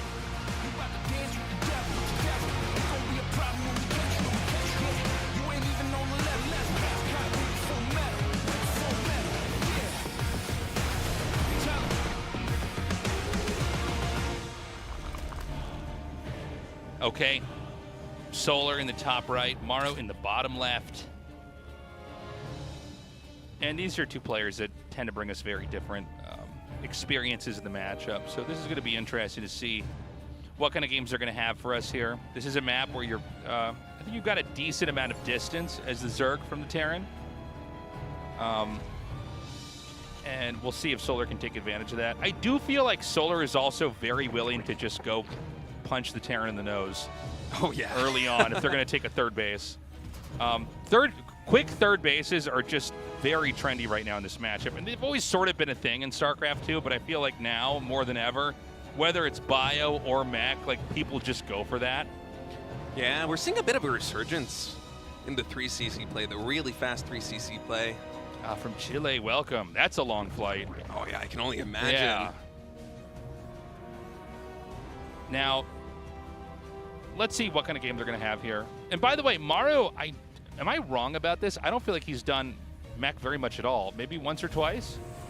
I actually don't recall. Yeah, maybe once or twice. It doesn't feel like it just off the top of my head. So many players have been mixing in Battle Mech that it's hard to keep tabs on who hasn't really been doing it. But I feel like Maru, more than basically anybody, has been doing a lot of bio play.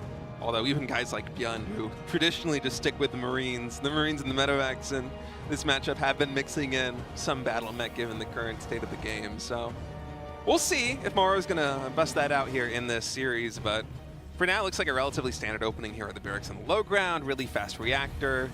He is going to build the factory here, but most likely just going to be for Hellions, although we'll have to wait and see.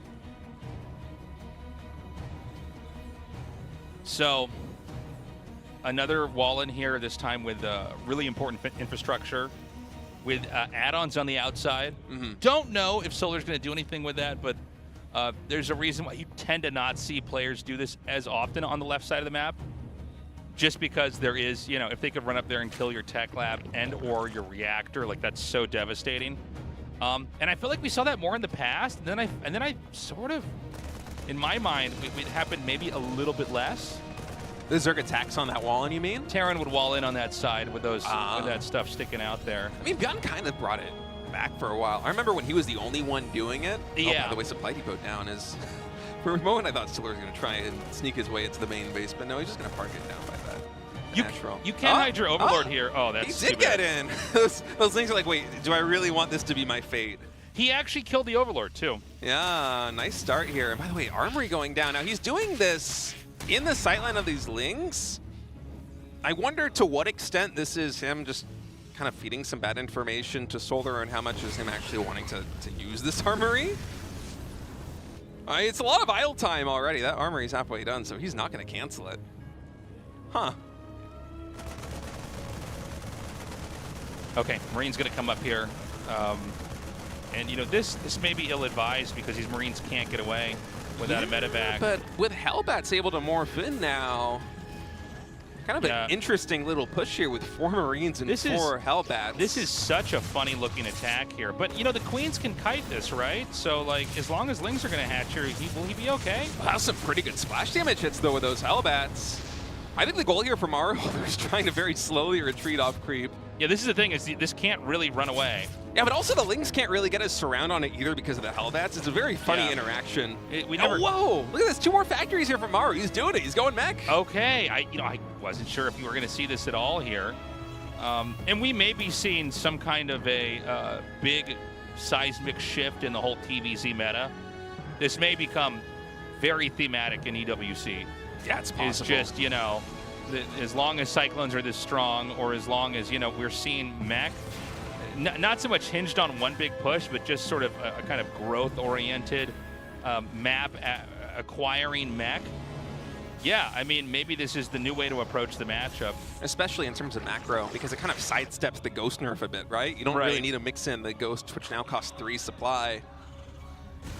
Now, he saw Stim being upgraded there at the tech lab. So it may, and that may just be a red herring as far as the tech goes, where he just wants to show Stim so that you think this is a bio game, when in reality, this is going to be a completely different composition. And look, that may be one of these moments where Solar scouts that, and he's just going to get punished.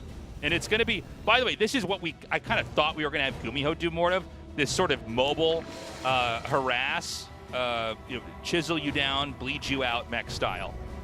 Yeah, Cyclone's already in production. Solar is building some roaches back at home, 7 more being queued up right now, but he's already happily on 60 drones, so he can fully saturate these 3 bases as long as he stays on about 4 gases, and we'll see. Maru is adding in more factories. The Cyclones have not been revealed yet to Solar, and especially now with the Hellions exerting a lot of map control, it's going to be a little bit before Solar's able to figure out exactly what composition Maru is going for. And I love also Maru keeping just the extra Hellions back at home as well. And just showing these initial 4 or 5 Hellions on the map. But I think now that Solar's coming in, and especially when he sees these additional factory, well, he just keeps seeing Hellions too, right? It's like, you know, are you going to switch into anything else? Now, Solar's grown pretty well on the map here. The Hellions are just going to try to come through here. Some of these creep pavement patterns that are just sort of stretching out with 1 tumor at a time, they get really badly punished by Hellions because, you know, creep dissipates pretty fast now, so they can run in there, kill those tumors, and run right back out. And it's a pretty big reset. And remember that, you know, when you get the Cyclones, what you do is you, like, target stuff, run away when they attack you. When they run, you follow them. And so actually having the creep not spread on the map makes this so much stronger. So the secret is out, right? Clearly there was no stim upgrade that was going to finish. There's no bio in this composition. And roaches, I mean, their range is so painfully short that there's really just not a lot that Solar can do right now. And so this is probably going to be one game where the 4th base is going to be denied. I mean, the Queen especially being off of creep is so painful to see. Yeah, so many units just getting shaved away here by the Cyclones. Some really nice micro by Maru. Hatchery is going to complete. That's going to extend the creep spread a little bit, but I think not enough for Solar to really get on top of this army. And it's one of the difficulties of this composition, too. It's just the micro potential here for Terran is massive. And as Solar, unless you already preemptively had a ton of Lings, actually hold that thought, as Roach is now coming into the 3rd base here of Maru. Solar continuing to press the front, too, above this. He might actually be looking to get a surround on this mech. Oh, Maru sleeping a little bit right there on the micro. Solar forcing some mistakes with this high-pressure play, trying to get this around. A lot of SCVs falling. Cyclones also going down. He's rebuilding the 4th hatchery as well. A little bit of tit for tat here for Solar. Okay, he's going to force the lift up on the command center. But, you know, the Zerg army's not getting maybe as much done. I mean, over time, I guess the question is how much more value can you get out of this? It feels like the army's starting to get smaller and smaller. But, you know, when the CC lifted off, right, you're also not mining from there. So this is kind of a funny interaction. Oh, the tank on the outside getting stuck behind the Hellion. Yeah, for Solar, I don't think there's any kill potential with this, but unseating the third base here from Maru, killing all of those SCVs, getting the Cyclones and Hellions off their back as well, and being able to secure this fourth base safely.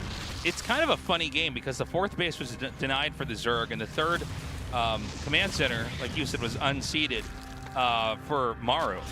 So, like, oh, okay, he's going to back right back out with that.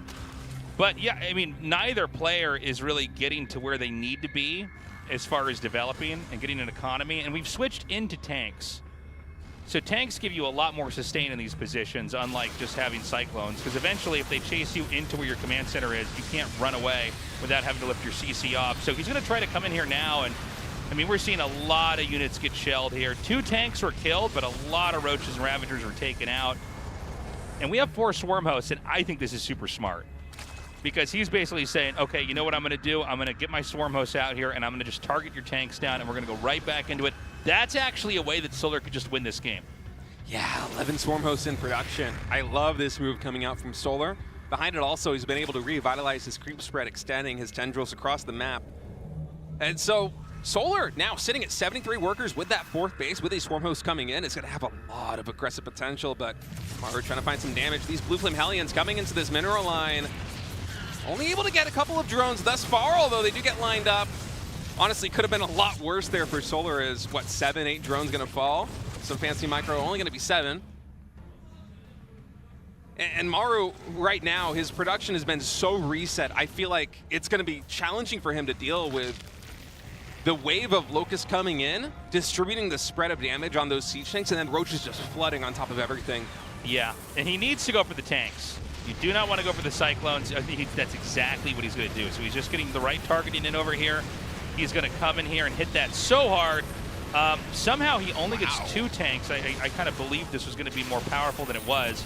But, you know, when the Swarm Hosts, excuse me, are going to come in again and again and again, if the tank count starts to drop to like 2 or even 0, that's where you can just start to Roach Ravager your way back in there and do a lot. Although we do have Hyperflight Rotor Banshees coming onto the field pretty soon, I think. Yeah, and that would be a really good counter to this. Gosh, you really can see there's just not a lot you can do when you're trying to fight the Cyclones like that.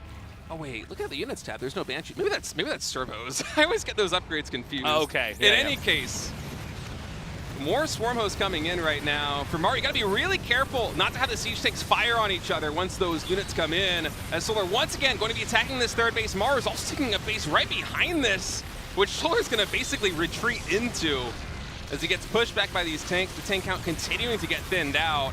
Yeah, it's just one tank right now. It's just one tank. He can just seesaw right down here. I think he almost stumbles upon this expansion here now. Yeah. There should be another wave ready to go. And I mean, if the third base position's broken, I think Solar takes the game. There should be more tanks about to hatch. He's just waiting. Okay, so they've reloaded with their Locusts. He's going to send him out again, and I still see only one tank, right? Yeah, I think he's just given up on the siege tanks. He knows that they're going to be a target permanently for these Swarm Hosts. So he's relying on the Cyclones and a Hellbat, some nice piles. That siege tank is going to survive until that last pile is able to take it down. I gotta say, Maru doing a really good job of holding on when Solar is just dwarfing him in supply. He's microing these Cyclones so well. I mean, the stutter step has been fantastic. And for Solar, he is basically maxed, but it's on Roaches and Swarm Host. And now the Infestor's coming in. Fungal is gonna catch a couple of those Cyclones, but Maru's been doing a really good job of staying alive. A couple more rounds of Cyclones. Unless Solar can whittle this down enough, Maru might be able to stabilize. He has more workers in Solar. He's resaturating a fourth base, this time all the way at the 9 o'clock position. You know, I never appreciated that you can kind of just kite the Locusts. Like when they're airborne, you know, they have to get like just over you enough. And, he's gonna come in here and he's gonna hit them now. Now maybe these Swarm Hosts have kind of served their purpose. You know, like maybe it's almost worth it in some weird way to have the supply freed back up. But you're right, he's kind of fighting out, like in spite of the crazy supply difference. He's got another command center at the top left. And it looks like it's just so hard for the Zerg to actually come in here and get any damage. The Hellbats do such a good job of dispersing the Locusts, and the Cyclones just kite everything for days, and even focus firing down. The Infestors there on the right side. Those Biles almost connected on 3 Cyclones, but Maru able to dodge, and he has gotten so much value out of these Cyclones so far. Now, Locust coming in with no Hellbats is going to slow things down a little bit because it's going to force some lock-ons. That's going to open up an opportunity for Solar to once again lift up this 4th base, kill some SCVs, slow down the economy from Maru. Maru, although he has been cost-effective, if Solar can continuously force liftoff to these 4th bases, eventually the main and the natural are going to start mining out. Exactly. For Maru, and the remax potential will no longer be there, especially on 80 SCVs. You know, it's one of these games where, like, it's funny. It just seems like the Cyclones, you know, there's no way to ever get to them. But yeah, when they have to retreat behind the command center, then you've kind of, you've served your purpose. Now he's got the Infestors. A Fungal would be so good, and that's exactly what he does. And this actually might be the breaking point. This could be the point where, like, it's just, like you were saying, State, the CCs are going to mine out in the main and the natural, and then, you know, all he has to do is keep these lifted and keep punishing. Another small force attacking that base over the 9 o'clock position. 20 SCVs falling, but the Cyclones with this scan getting beautiful connections on those Infestors. I think we have maybe 2 more Fungals, 1 or 2 more Fungals. That's a good one right there on those Cyclones, catching 5 or 6 of them. Unfortunately for Solar, only one of them going to fall. Is it going to be enough? These units are so deep in the red. Another volley of Locusts coming in. He's taking out these SCVs. He's almost there. I mean, it's sort of unreal how long Maru stayed alive, all things considered. But once CC has lost all the SCVs at it, he'll have to risk sending more SCVs there if he wants to take advantage of that. And I don't think Terran really has. Terran has no other way to play their way out of this than to just continue to finesse with the Cyclones. But Zerg is just getting bigger and bigger and bigger here on the map, and they've been, you know, nearly maxed out the whole time. So here goes another base, a whole fresh set of SCVs wiped out. Yeah, Solar doing a great job of just denying this 4th base repeatedly. You might be taking cost-inefficient trades, but when your opponent doesn't have much of an economy, it doesn't matter all that much. Solar attacks in once again. That Fungal is going to secure at least 1 or 2 more Cyclone kills. And you can really see that Maru is starting to hurt for Minerals. Down to 1,100 a minute to the 2,800 a minute there for Solar. And he's switching back into Siege Tanks. I think this is a smart move, especially now that the Swarm Hosts have dissipated.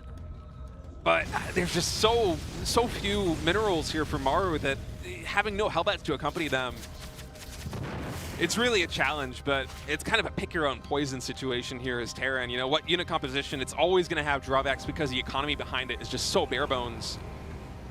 He's going to try to take that floating command center from the previous 4th and try to relocate down here. So Zerg was sweeping through here for maybe another opportunity to punish, and he's going to just follow this down. Now, you know, the infrastructure is actually quite exposed, and he could just, you know, file that down, no problem.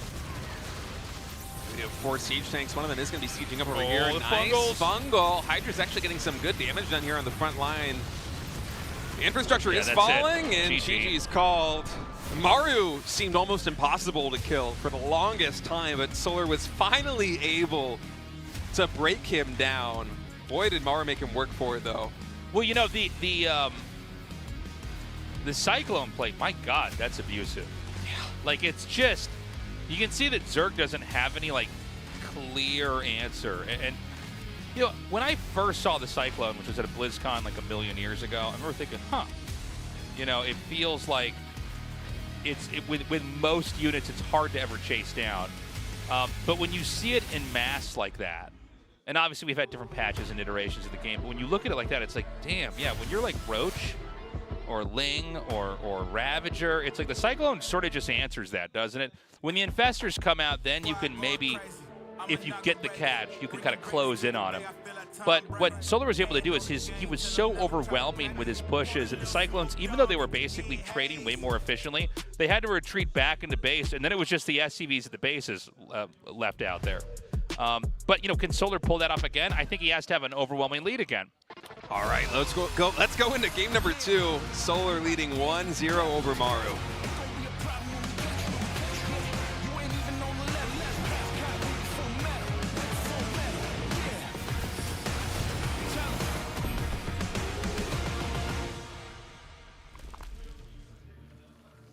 Okay. In the top right here is Solar. In the bottom left is Maru. And You know, first of all, that's exciting that Maru went for the Cyclone play style. But every day that passes in StarCraft 2, I want to see, are we going to get more and more and more Cyclones? Because the Cyclone stuff, you know, and GuMiho's been doing this like for a long time, right? We've had games where he does this, and occasionally a Terran will come out with some kind of wonky opener with this. But yeah, I mean, it does feel like at least the consensus out here is that that's a rare Maru card there. Nice. It does seem like the consensus right now is starting to become like, well, this is a really good way to play the game. We love you back. Thank you. 10-year Maru fan. That's dedication right there. Well, you're going to be going on to year 11 here. If he can keep the Cyclone stuff up. Yeah, it's just interesting to see. I'm kind of rambling here. It's interesting to see all of the Terran players start to lean into this a little bit more. And even though Maru lost with that, it still looked so good. Yeah, and I also wonder how much this is Maru doing that build against Solar because he knows how much Solar hates it. Yo, that's a really good point, actually, because like Solar's been more vocal in complaining about Cyclones than any other. Rightfully so, honestly. Sure, yeah. But yeah, Solar is he's not shy about his opinions when it comes to the Cyclone right now. And so for Maru to bust that out, knowing that it's something that's been a point of contention with Solar in the past, and it might be able to get under your opponent's skin a little bit here. I like that in a game number 1, but it makes me think that more likely than not here in game number 2 and game number 3, we're probably going to see Maru go back to his bread and butter, because although the Cyclone play is very good in TBZ, let's not forget that, you know, the hero of this story in GSL Season 1 was the fast 3cc 8 racks play, right? Right. I mean, that has gotten so much damage done, partly because Terrans are just honing in more on these timing attacks because the Ghost is worse in the late game with a higher supply. Yeah, I mean, Terran has really been incentivized to kill early on versus try to drag the game out. Yeah, and with Zerg early game also being nerfed a little bit, the fact that Queens cost extra minerals right now, and so their economy is just a little bit slower in terms of tempo, things are lining up much better for these kind of early, well, I say early game, these 3cc pushes on 8 Raxes, which really have their sights set on ending the game relatively quickly as opposed to playing something like an exhaust play. We do have that 3rd command center coming down. Time is going to tell whether this will be another reiteration of Cyclone Hellion, or if Maru is going to be going towards something a little bit more standard fare for his playstyle of TBZ, the 8 Rax. Doesn't look like you can see the Overlord over here for this one. A lot of similarities, by the way, in the way this game's looking right now. 4 Marines moving out on the map. Hellions being produced in pairs. A 3rd command center started. Perhaps 2 more factories about to be thrown down here. I mean, Maru may just be trying to literally just recycle the build from game 1 and bring it into game 2, only do it a little bit better. It's possible. Eyes on the production tab, waiting to see if he throws down an armory for the Hellbat transformation. Hasn't built it just yet. Instead, it's going to be double engineering bay. So similar looking opening from Solar's perspective. This very easily could be the same build as last game with the 2 Hellions, with the 4 Marine move out, but in fact is going to be bioplay from Maru. So this is going to be, yeah, kind of the stuff we're used to seeing. What GuMiho sort of tried to do in the last game that he played, but you know, I think Maru is really the best in the world at this. Oh, for sure. You know, over the complete history of the game. I think Clem is phenomenal at it as well, but yeah, you know, in Korea, I don't feel like anybody does it better than Maru. Yeah, certainly within the history of GSL, he's yeah. Yeah, nobody really holds a candle to the macro bio of Maru, and even in GSL Season 1, we saw some pretty crazy situations. Is actually these Lynx going to get a pretty good surround right now.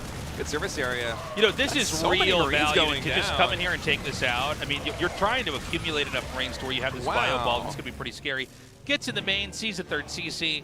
That was a big win here.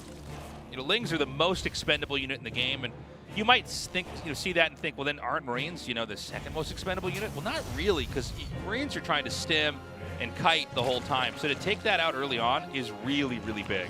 Yeah, you want a critical mass of those Marines early on. Yeah. Ideally with like the first 2 medevac drops, right? But sure, yeah. Yeah, that's a nice win for Solar early on, especially with this hatchery going down. I don't think... How many Hellions do you need to snowball the damage downward? I guess What is More that? than that. Yeah. Not, 6 is apparently not, maybe 8 or something. I think six, if the Zerg allows them to wail on it forever, could probably do it. But to realistically kill it before the queens come in, I think 7 or 8. There's always this funny moment where you like see a hatchery or like a Protoss building like start to warp in, and you're like, if you know the right number of units, then you can actually just spike the damage down and kill it like as it starts. Mm-hmm. Yeah, 6 not quite the number there for Maru as more bears get thrown down. By the way, somebody tweeted at me, it's 6 Yamato shots to kill a command center, just so we all know. Oh, fantastic. Yeah. Well, we'll wait until GuMiho plays another TVT and we'll get to use that knowledge. By the way, Maru with a really fast armor, he's going to be going into 2-2 real quickly here. And he has been a master of these scrappy situations. Should the game go down this path where Solar plays a really aggressive style again, if he cuts workers right now around like 70 drones and just goes gung-ho with the Roaches, the Ravagers, the Lings, as we have seen him do in the past, Maru has been exceptionally gifted at surviving on 3 command centers, potentially even lifting that 3rd CC back into the main and waiting until 3-3 finishes as a win condition here against the Lair Tech Zerg, as this attack is commencing with a few less Marines than Maru would hope, and that's going to mean that he's going to have to retreat very quickly here, despite 1-1 being done. Now imagine that those Marines had not been killed. How much more sustain, how much more firepower he would have had. He maybe could have created a threat over there. Now, whenever you see a push fail like that, there's always that moment the Terran's like, well, let's throw something in the medevac and try to jettison it out to a different part of the map and try to do damage there. Looks like Solar's already prepared for that. Man, that Hellbat morph can be painfully long. So he manages to save just 1. Now, Terran's throwing down bunkers. I think, after an attack like that, you're going to be a little bit concerned of a counterattack. We know that Roaches are being made. We know that 1-1's about to finish. These bunkers are going to finish in the nick of time, but the question is going to be, can he hold on? Now, remember, the dynamic of the defense for Terran is different. This is a classical Terran composition, not a, a Cyclone kiting defensive position here. So it's going to really be about, can the Marines stim and kite? He's actually going to pull SCVs here as well. Pulling them to the front line. Defensively pulling the boys. Right, Siege Tank getting set up as the second set of rocks is going to fall here at the ramp, and now Solar setting up for the arc, says it's time to go, and he pushes in. SCVs doing a good job of absorbing the first initial shots as these Marines, the upgrades are very even, so they're not trading as efficiently as Maru would like.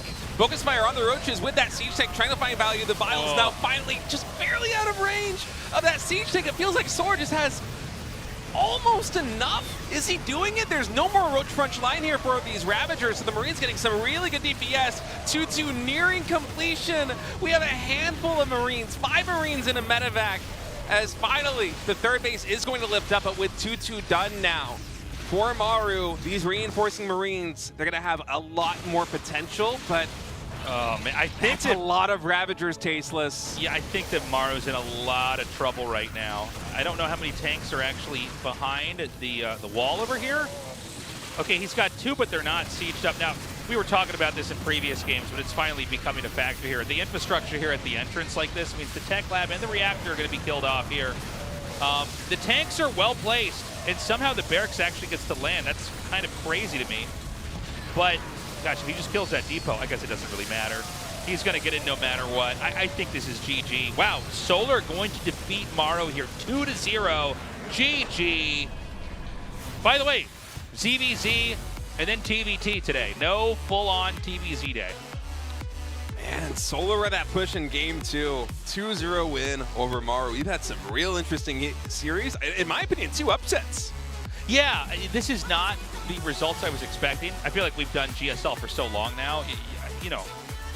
I think it's completely reasonable for myself or you or a lot of us to kind of be like, oh yeah, well, Maru probably beats Solar, right?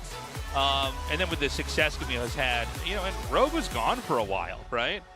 That maybe GuMiho would beat Rogue, but here we are. It's going to be these 2 Zerg players duking it out, both giving each other a friendly little jab, a little punch there in the shoulder, taking down the Terran scum. And that means they're going to be duking it out in a little bit, guys. We'll be right back with Solar versus Rogue.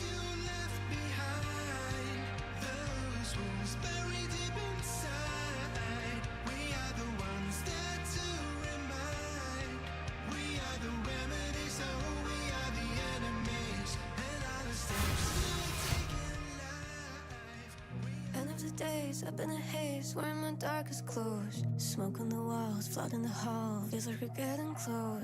Taking the hit, think this is it, give me the overdose. Heavy metal on my wrist, put it on and go. With my head up, know exactly what I got. Turn it up, get everyone around us. Cause tonight gonna dance until we black out. Cause tonight, dance until we black. Cause tonight gonna dance until we black out. Gonna wake up with your face down. I can hear my feelings with the bass up. You're safe here, everything is blacked out. Cause tonight gonna dance until we black out. Gonna wake up with your face down. Feel your heartbeat speeding with the bass up. Everything is blacked out. They were holding me down, holding me back, holding me tight and close. Breaking me down, riding my back, down on my knees and toes. But I got up and I became stronger than before. Heavy metal on my fist, had to break the door. With my head up, know exactly what I want. Time to turn it up, get everyone around us. Cause tonight gon' dance until we black out. Wake up with your face down. I can hear my feelings with the bass up. You're safe here, everything is blacked out. Cause tonight gon' dance until we black out. Gonna wake up with your face down. Feel your heartbeat speeding with the bass up. Everything is blacked out. Face up, face down, dance until you black out. Face up, face down, dance until you black out. Till you black out. Till you black out. Till you black. If you're on your own and the night is long and you're feeling burnt out, it's another round, it's another song, dance until you black out. If you ever feel like you don't belong, time to put your hands up. It's the only place where we all come from. If you're on your own and the night is long and you're feeling burnt out, it's another round, it's another song, dance until you black out. If you ever feel like you don't belong, time to put your hands up. It's the only place where we all come from, dance until you black out.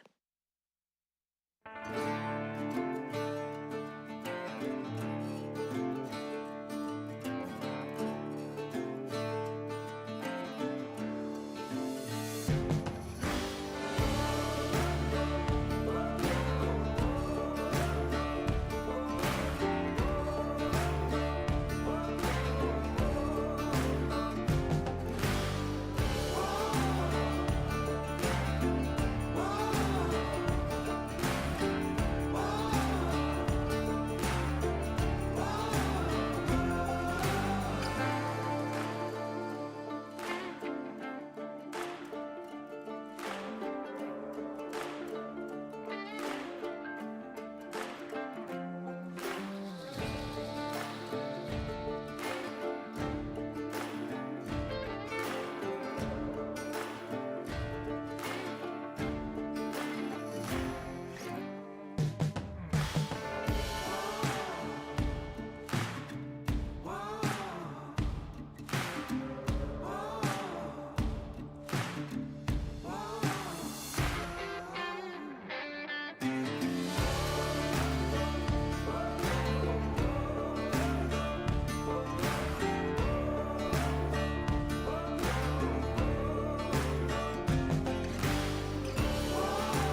난 편집하지 않아.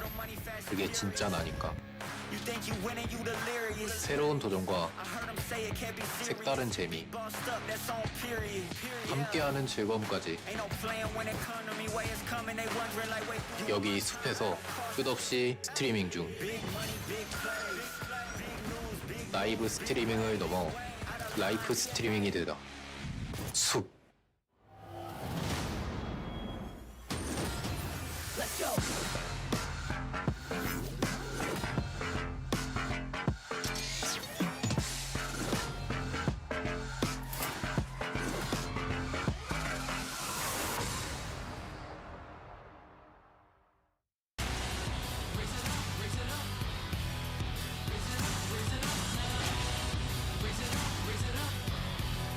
Welcome back, everybody.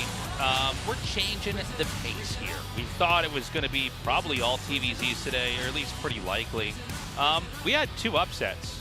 I mean, Rogue takes out GuMiho. GuMiho's just been on a tear the last couple of weeks. There's no denying that. Maru losing 0-2 to Solar is wild. I mean, Solar, I've always thought of him as, you know, one of the best players in the world, but kind of compared to someone like Maru playing second fiddle, even at times compared to somebody like Rogue playing second fiddle, right? Rogue was, you know, when, you know, he's dominated in Korea, the most scary Zerg, right? But Solar has stuck to the grind. He has continued to improve. He had a very comprehensive, solid ZVT back there against two very different games from Maru. Now we're going to go into the mirror matchup. Now, Solar's been with us this whole time. Rogue has had a hiatus from StarCraft 2. He's come back. Rogue has a lot on the line right now, wants to get that spot for EWC. At periods, Rogue has been the strongest player in the world, multiple-time world champion. But here we are in 2025. Is Solar, in fact, the stronger player? Is he the one deserving of going on into the round of 4? First place in the round of 12, looking to get a first place here in the round of 8 is Solar. If there's anything we know about him, his ZBZ is incredibly dangerous. His map number 1 is loading up on Persephone. Solar versus Rogue to decide our first player going to the playoffs.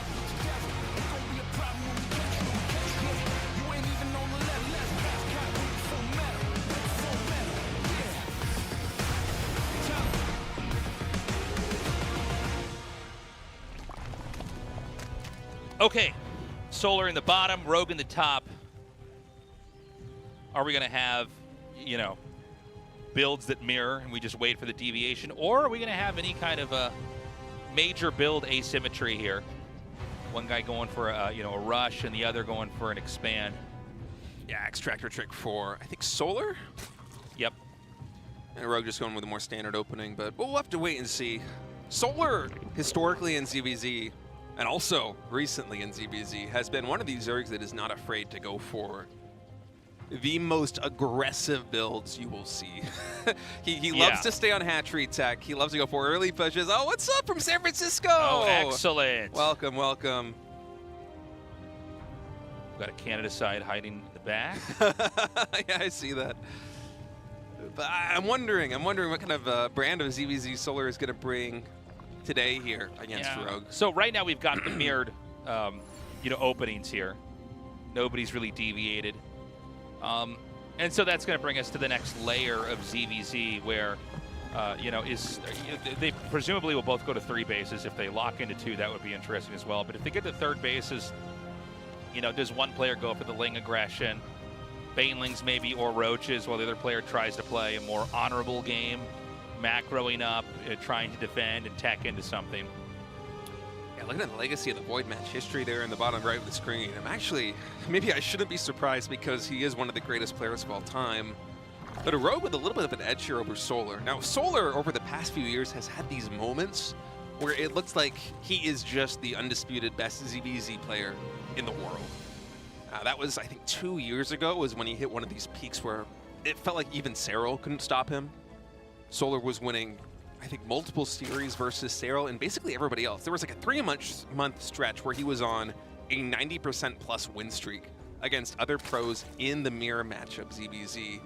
Now, I feel like he is still one of the best ZBZ players in the world. I'm not sure if he's quite in the form that he was back then, but having seen a lot of his games recently, it seems like he's going back to his tricks. He's doing a lot more aggressive plays. He's sticking on hatch tech very often. He's not afraid to go gas pool hatchery should the situation call for it. But here we have in map number 1 against Rogue, really showing a lot of respect, playing a very standard setup. Both players taking the third hatchery, throwing down the Baneling Nest at basically mirror times. Yeah, and the Baneling Nest doesn't inherently mean aggression.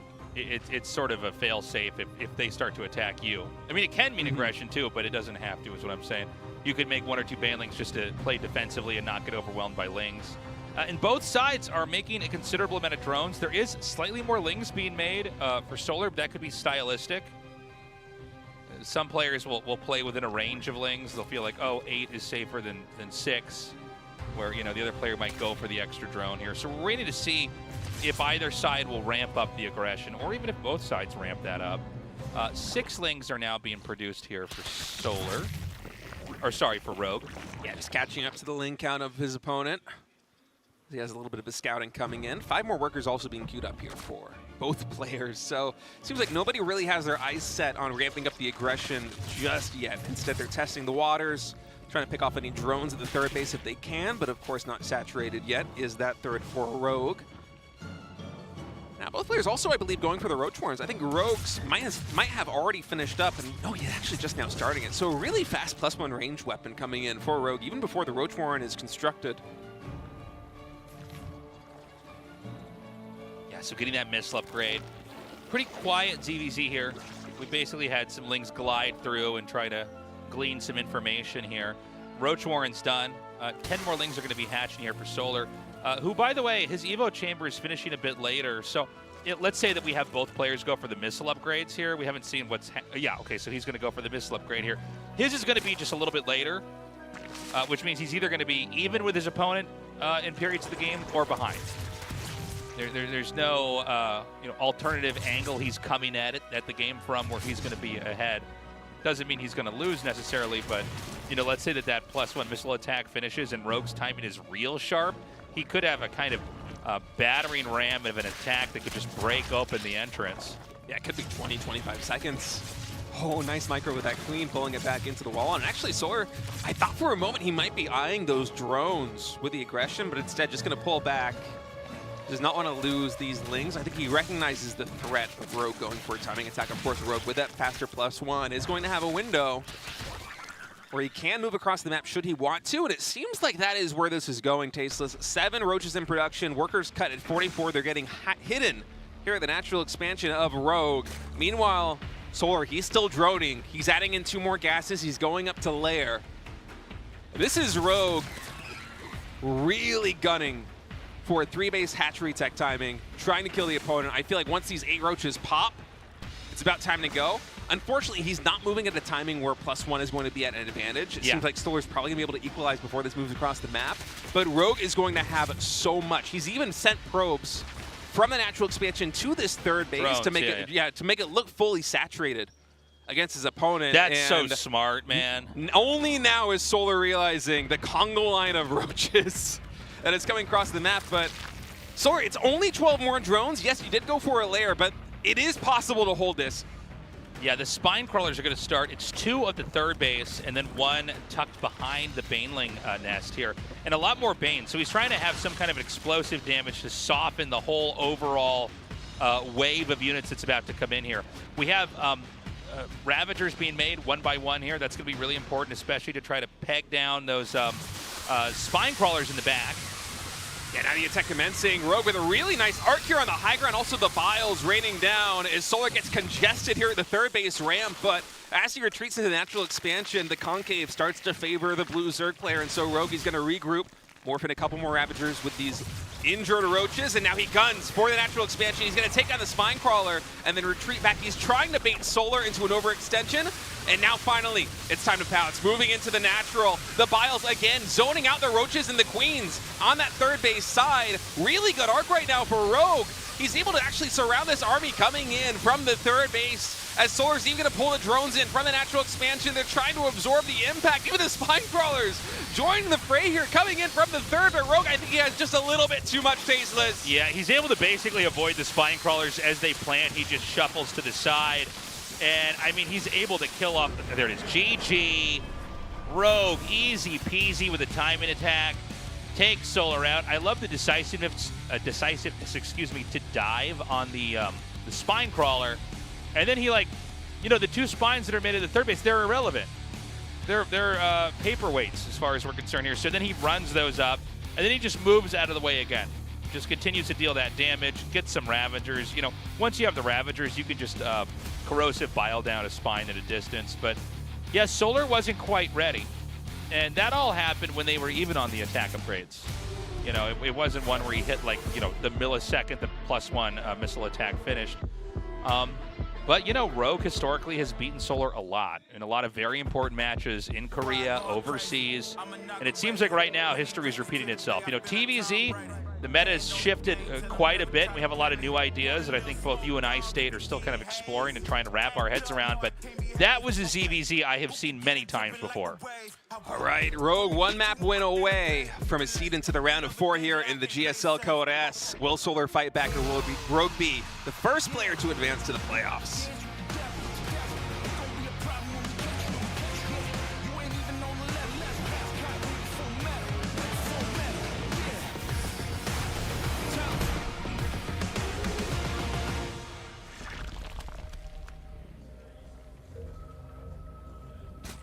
Solar here in the bottom right, Rogue in the top left.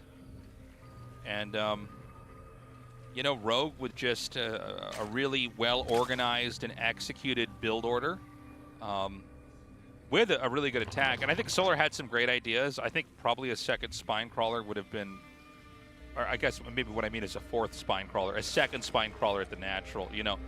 A little bit more to try to hold that off. I didn't really get to see how well the kind of insta banelings that he morphed, you know, how much that helped or not, but obviously you want to try to have those hit at a good angle. But, you know, I think a lot of times we imagine, you know, Marines sniping down Banes, and that's so important to stop them from connecting. But, you know, if Roaches get the shots off before the Banes really get in there, the Banes have done way less damage than they were supposed to. And I will say it's rare to see Solar the one defending in a ZBZ. Yeah, no, he's, I think, more inclined to be aggressive than a lot of the other Zergs that we have here. But that was a game where they both went for the same techs, and, you know, I think the way that Rogue attacked in there. And, you know, also just when you get to the natural, depending on how they set up their SimCity, a lot of times there is important tech there. Like taking out the Baneling's Nest, not that the Baneling's Nest is like really the most important tech to stop Roach Ravager, like it's something. You know what I mean? Creating a bigger opening there, taking out the Evo chamber, like, you know, as the initial attack hit in, it's like, man, you've lost a lot of tech here. That was some very nice micro there from Rogue. Just the way that he was maneuvering between the natural expansion and the third base, just constantly trying to force Solar, who has this really difficult job of trying to juggle these two armies to get the perfect engagement that he needs to be able to survive the push. Rogue just continuously parrying those moves. You know, Solar comes in from the third base, and then Rogue, he retreats out of the natural expansion, he gets a concave on the third, Solar has to pull back, and then Rogue once again moves into the natural expansion, he kills a spine crawler, he goes for some tech, he kills some drones. That was just really well played by Rogue there positionally. It's one of the reasons why when he goes for a timing attack like that, it is so deadly, because a lesser Zerg might just pump it, no breaks, full aggression right into the natural expansion, and that is the way that you could lose a push like that, even having a numbers advantage, is if Solar was able to get the perfect surround with the drone pull there at the natural, then maybe he's able to hold on. You know, he doesn't have a 12 drone lead over the opponent. There are some workers to spare, but Rogue is just so clean with the unit control and those kind of pushes. So we have 8 more drones being produced right now for Solar. The Evo chamber has started here for Rogue, and it seems like, you know, I don't want to read too much into this, but it does seem like one guy's always getting the Evo chamber a little bit earlier than the other. In this case, it's Rogue always just slightly ahead, which again, if you're both going for missile attacks, that does make a difference here. This time we have a 2-hatch player coming in for Solar. Interesting. So Solar wants to do some kind of mute attack here. Yeah, I'm thinking the same thing. Roach Warren and +1. Ranged attack getting researched here by Solar on the front lines. Rogue actually going for Carapace. Interesting. And he's got a wall here.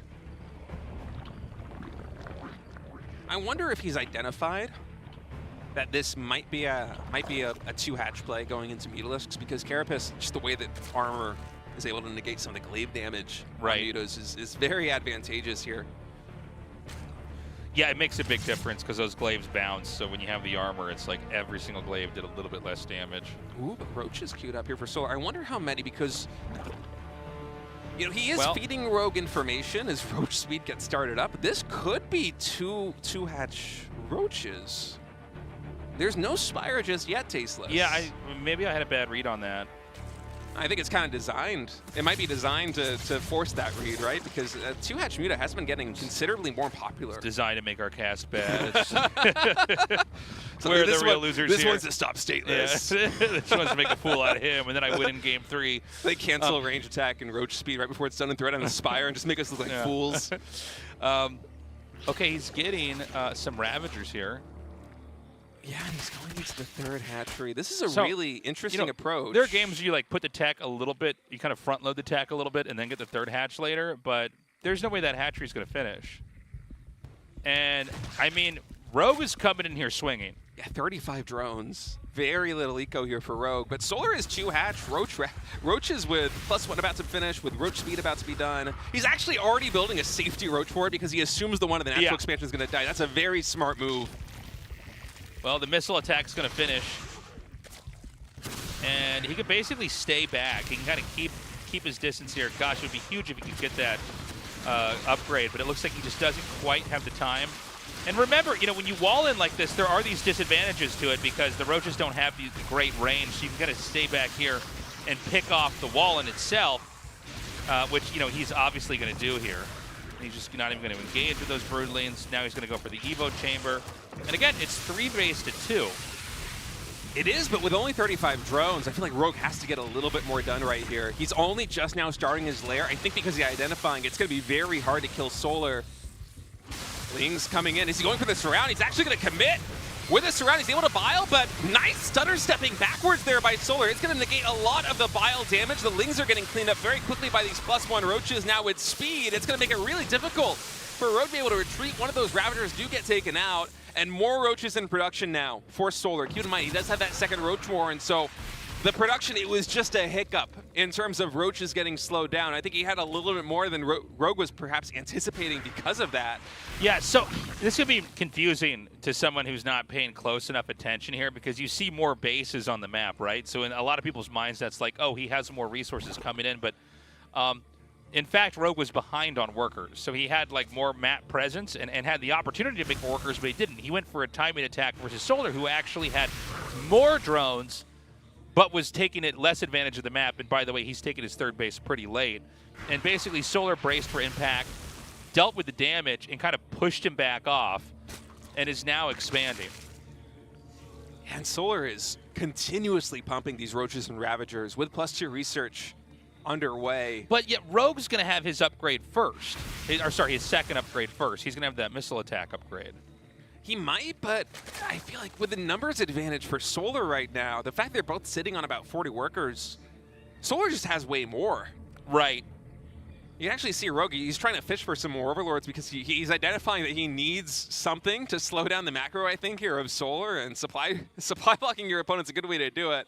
In fact, these Lings are going to be going for a counterattack here at this third base. Solar does not have the drones to saturate this as the Lings are going to come in. They will get a surround on this hatchery. Now, here's the thing. I mean, counterattacks are a lot of times the way to do it when they have a bigger army than you. And that's exactly what he's going to do. He takes that out. Now, I love the almost body block Lings. That was not without its own sacrifice, of course. Like, he had to use a decent amount of Lings to even take that out. Now there's not as easy of a target. So I think we're going to see a northbound movement from Solar, but the Lings are going to come around again. Can he actually get this hatchery again? Let's see if the Observer catches it. Oh, man, Solar made some drones to try and catch, or not to catch, to saturate that third base once it gets set up, so. Yeah. That investment not really paying off right now, as Rogue is still sitting on 42 workers, and Tasteless, he's gone a long way towards equalizing these army supplies. Solar a moment ago had a massive lead, but now it's 103 to 96. Rogue is going to have that upgrade advantage, as you said, with +2 missile attacks about to finish here for Solar. Plus, Tunneling Claws and Burrow also being researched, so a lot of micro potential. There is no Overseer with this army here for Rogue. So once Burrow is done, Solar does have a lot of opportunity here to micro as the Link's going to go for a surround here on the backside as the Ravagers and Orochis are stutter stepping forward here from Rogue. Some really nice micro focusing down the Ravagers of his opponent, but Solar just a little bit too much. I mean, Solar, that was an interesting game because the early part of it was kind of complicated and weird. You know, it's like, I think Rogue felt compelled to come in there and try to end the game before it started, and basically Solar just stayed back and kind of, it's almost like catching a pitch. You know what I mean? He just caught the ball, you're out. Yeah, I mean, Rogue, I think he played more of a kind of macro development game and just identified, yeah, there's no Spire tech coming. There's no need to rush into this, or I guess in his head he thought maybe there's like an Overlord somewhere on the map, but a Spire started there, or, you know, he felt like he had to come in here and try to end the game. It wasn't going to be Roach versus Roach, but actually Solar just had more drones, had one less hatch, and had the muscle to kind of fight that off, and then just basically be too strong on the map. So we're going to go to ley lines here for map number 3, everybody. So far, it looks like it could be anybody's game. Both Solar and Rogue making each other work. Remember, a lot on the line right now for Rogue. He wants to get that EWC spot.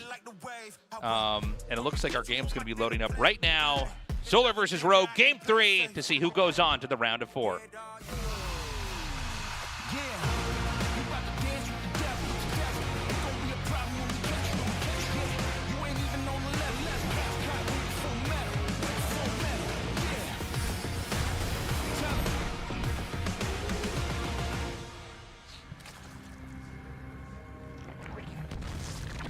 Okay, Solar down here in the bottom, Rogue in the top. Ooh, 13 gas, 12 pool for Rogue. So I was gonna say no rushes yet, but as I was about to say it, he throws the structures down. Now we got to look at Solar, and he gets. Will he get the hatchery first? Is it going to be hatchery gas pool? I mean, this is. Obviously going to be extremely painful if he's not able to hold this off. Excuse me. Yeah, hatch first coming in now for Solar. Man, Rogue has been so aggressive in this series.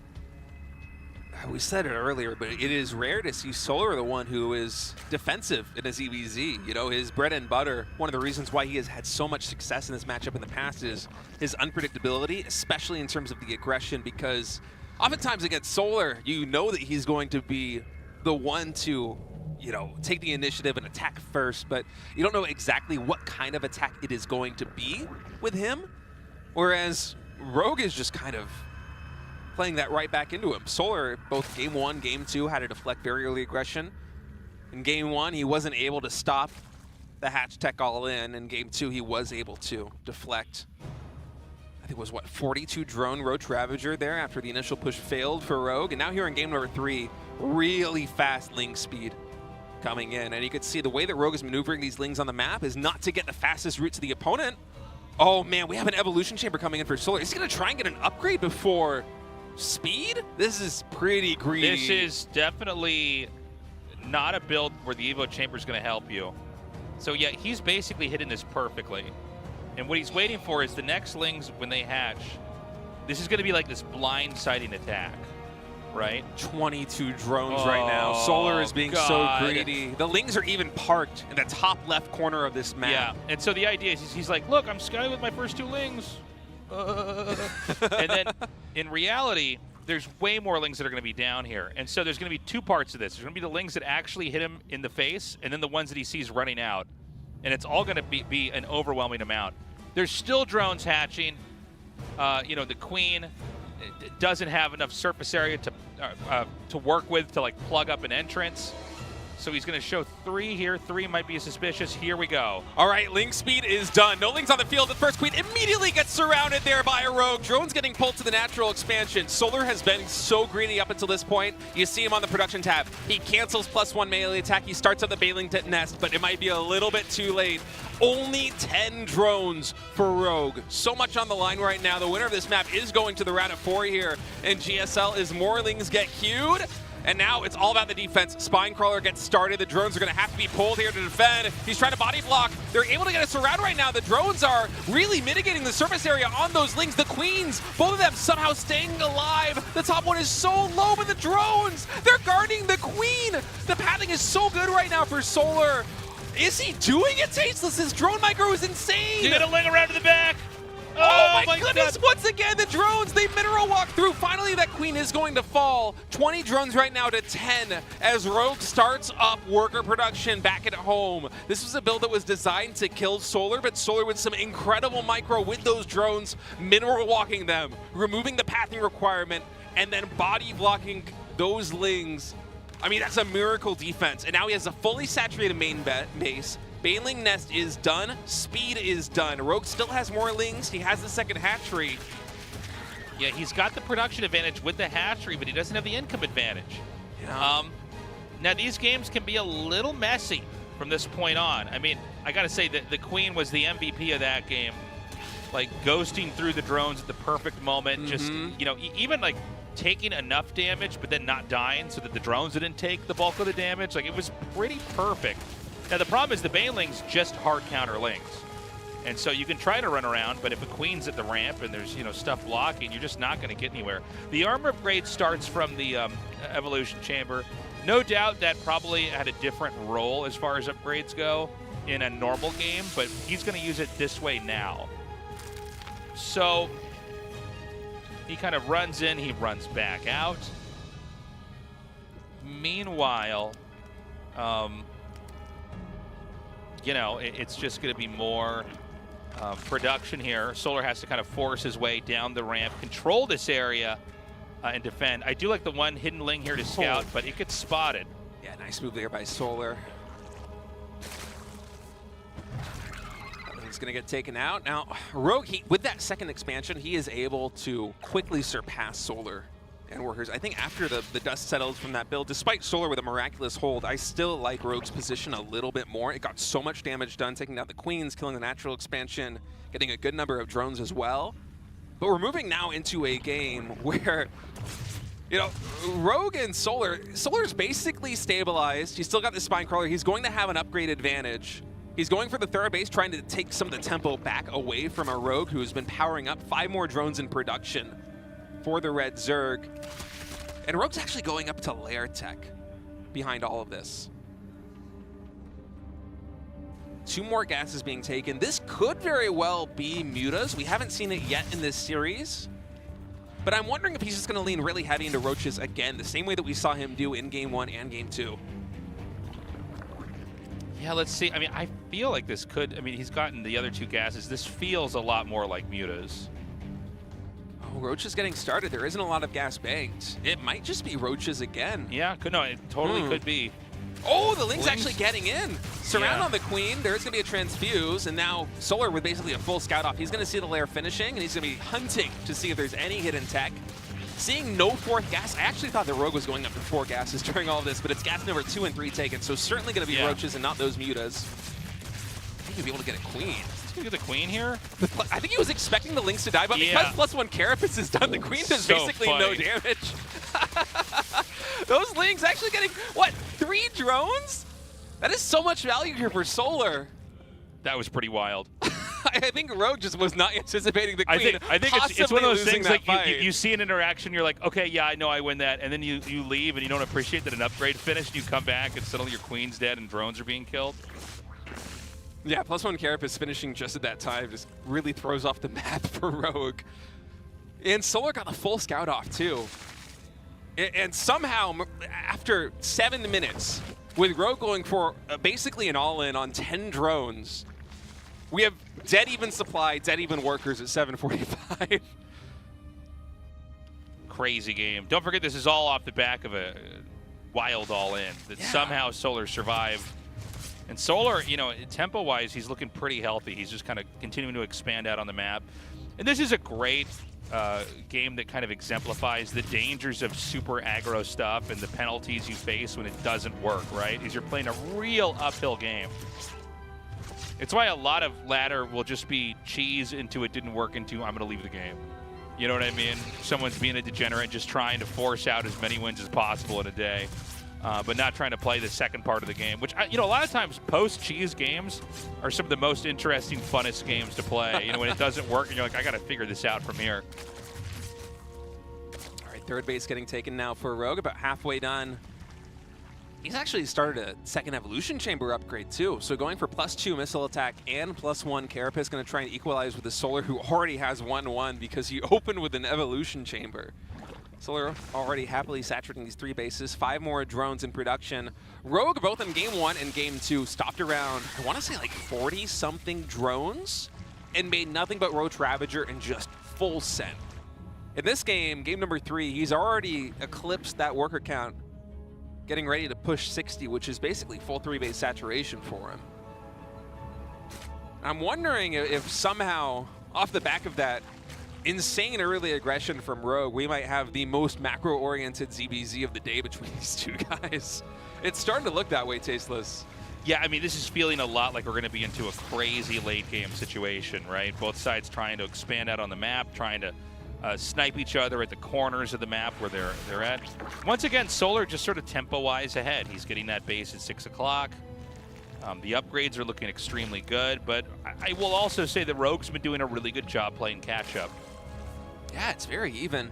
And Rogue actually getting, I think, Overlord speed. He's making a Dropper Overlord and Tunneling Claws, so he's going to try some shenanigans with Roaches across the map. Yeah, I think he wants to basically drop Roaches inside the main or inside the natural and burrow them and then try to hit in other places. And, you know, burrow's really hard to deal with if you haven't already preempted it. If you're not, like, just ready to kind of, like, get detectors and punish it, you can lose control of the game pretty quickly. And then they'll just find the weaker part of your position on the map and then hit that with everything that's not harassing. So this is, I mean, he's just going to beeline right into the main here with this. He's got this Overseer here, just a scout. He wants to make sure, like, okay, there's no, like, detection here, right? Okay, then this is going to be a prime spot for me to hit. And Solar also going for the Dropper Overlord right now. Yeah. It's a very similar ideas at play for both these players. As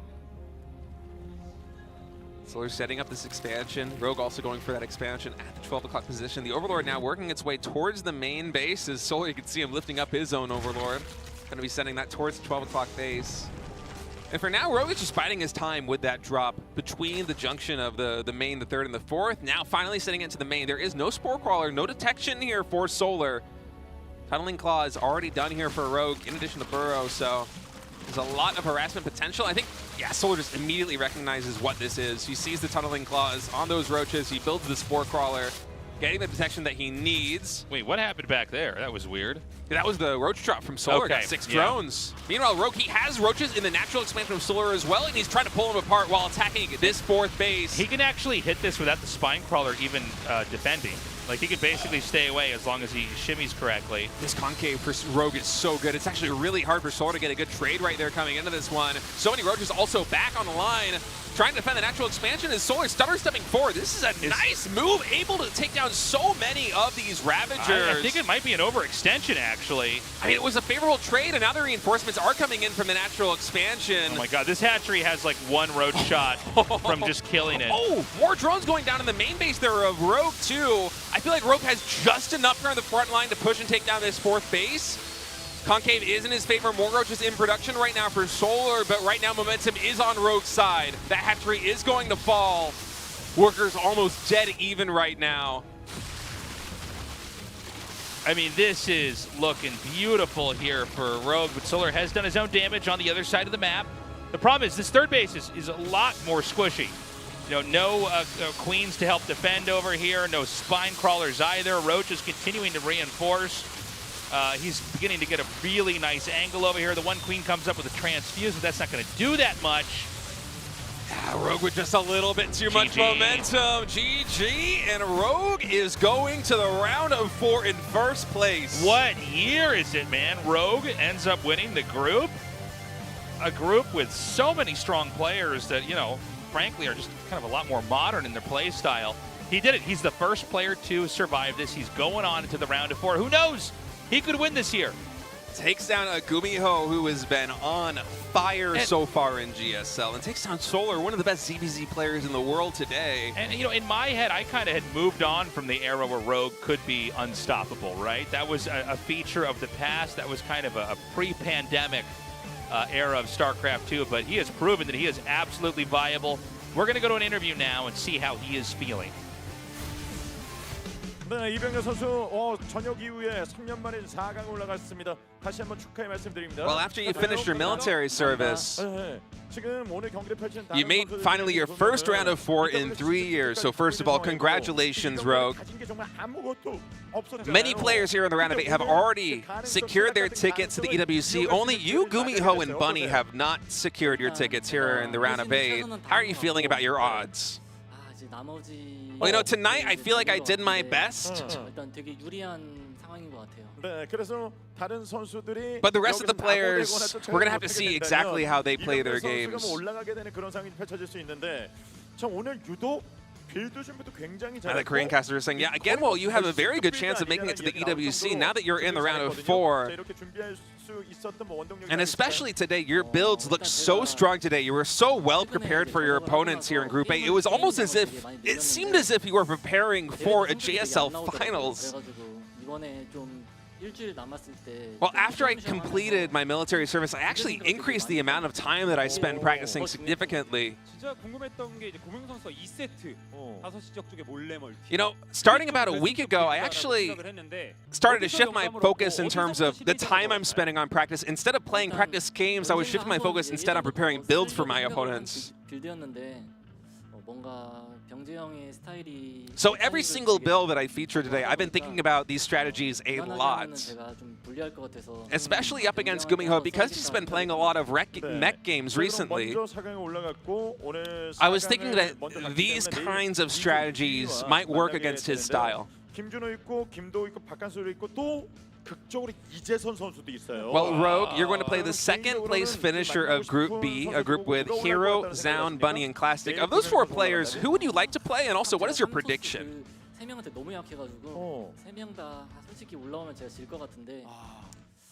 Well, honestly, I feel very weak against Protoss right now, so all 3 of those Protoss players are very scary to me. But I kind of want to play Hero. I'm actually very surprised by that answer.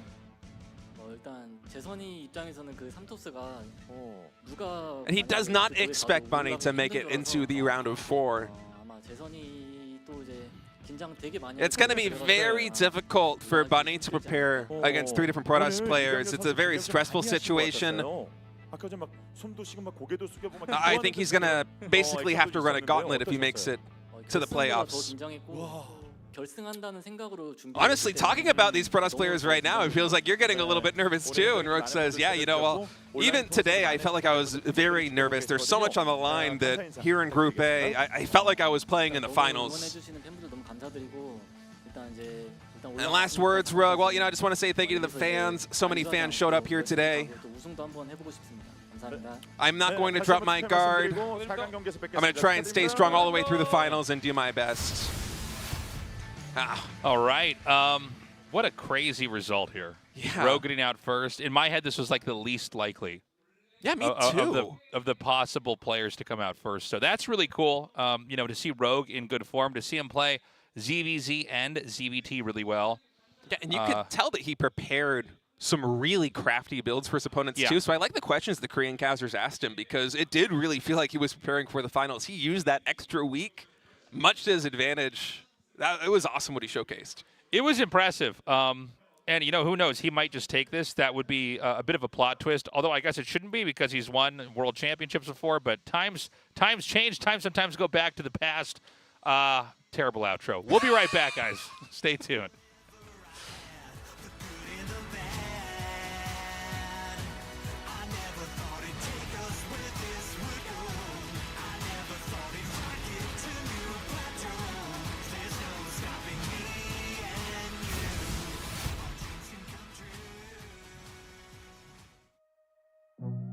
Days up in a haze, wearing my darkest clothes. Smoke on the walls, flooding the hall. Feels like we're getting close. Taking the hit, think this is it. Give me the overdose. Heavy metal on my wrist, put it on and go.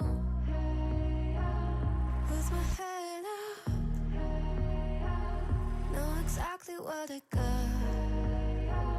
Turn it up. Get everyone around us. 'Cause tonight gonna dance until we black out. 'Cause tonight dance until we black. 'Cause tonight gonna dance until we black out. Gonna wake up with your face down. I can hear my feelings with the bass up. You're safe here, everything is blacked out. 'Cause tonight gonna dance until we black out. Gonna wake up with your face down. Feel your heartbeat speeding with the bass up. Everything is blacked out. They were holding me down, holding me back, holding me tight and close. Breaking me down, riding my back, down on my knees and toes. But I got up and I became stronger than before. Heavy metal on my fist, had to break the door. With my head up, know exactly what I want. Turn it up. Get everyone around us. 'Cause tonight gonna dance until we black out. Wake up with your face down. I can hear my feelings with the bass up. You're safe here, everything is blacked out. 'Cause tonight gonna dance until we black out. Gonna wake up with your face down. Feel your heartbeat speeding with the bass up. Everything is blacked out. Face up, face down, dance until you black out. Face up, face down, dance until you black out. Till you black out. Till you black out. Till you black. If you're on your own and the night is long and you're feeling burnt out, it's another round, it's another song, dance until you black out. If you ever feel like you don't belong, time to put your hands up. It's the only place where we all come from. If you're on your own and the night is long and you're feeling burnt out, it's another round, it's another song, dance until you black out. If you ever feel like you don't belong, time to put your hands up. It's the only place where we all come from, dance until you black out.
난 편집하지 않아. 그게 진짜 나니까. 새로운 도전과 색다른 재미, 함께하는 즐거움까지. 여기 숲에서 끝없이 스트리밍 중. 라이브 스트리밍을 넘어 라이프 스트리밍이 되다. 숲.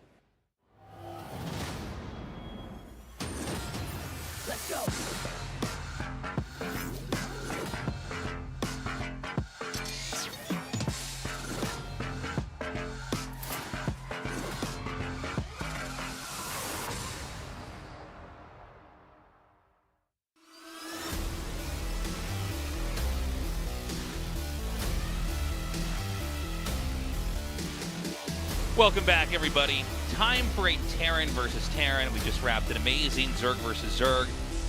Rogue is out. He survives. He goes on to the round of 4 as the very first player to do so. As we get close to the end here of Group A. And again, I gotta say, I really didn't expect, out of all the people that could have gotten out first in this group, I thought Rogue was the least likely. I thought maybe, you know, with the downtime we had with StarCraft 2 before GSL and the EWC started up, and just kind of the previous results we've had in Rogue, you know, being, you know, away from StarCraft 2 for a little bit, I just thought he was, you know, like he always had a shot to advance. He's a good player, but to see him move out like this is wild. Now we're going to get Maru versus, it almost looked like he ate paper there. That bothers me so much. I assume that's a piece of gum. It looked like he ate a napkin. What was I saying? Taking totalitarian to the next level. That's right, yeah. And now he eats paper towels before he goes in his matches. So, yeah, it's crazy to think it's going to be GuMiho and Maru, two players that are looking insanely good, are now going to have to TBT it out, and one's going to be knocked out.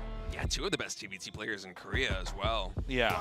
You guys actually played, I believe, in the qualifying match for this season of GSL. Maru was able to win that series 2-0, but I mean, GuMiho is such a chaotic force in general in StarCraft 2, but in TBT, this guy, his build repertoire, it runs so deep. Maru's going to have to be prepared as we are in the elimination match. One of these guys is going to go on to the final match. One of them is going home. Let's go to Ultra Love.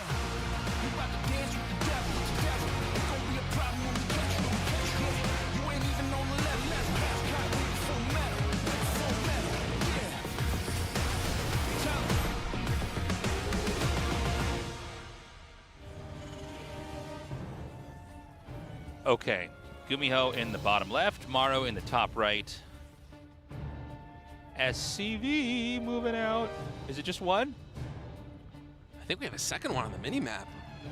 Oh, yeah, no, there's two coming out. And that's GuMiho rushing Maru. Yeah, I said where the players are, and then when I saw the rush coming, I'm like, I forgot who's who. Okay, so this is going to be for Reapers. Oh, from Taiwan. Just arrived, welcome. Yeah, well, now Maru needs a lot of cheers here because he could be killed here by this rush. She had a little Marine or SCV, little carbine. Well, I'm glad you made it, friend. Welcome. Love to see so many people flying out for the GSL this season. I know. All right. Oh, is he going to spot this? Oh, Maru, you devil. He's going to see the 2-Rex. Well, this is actually an issue. He can start damaging these SCVs. Yeah, and I mean, it's so bad if you can't finish this. I guess what you could do is like try to take the SCV that finishes this one and run it over there. That's some nice micro from GuMiho.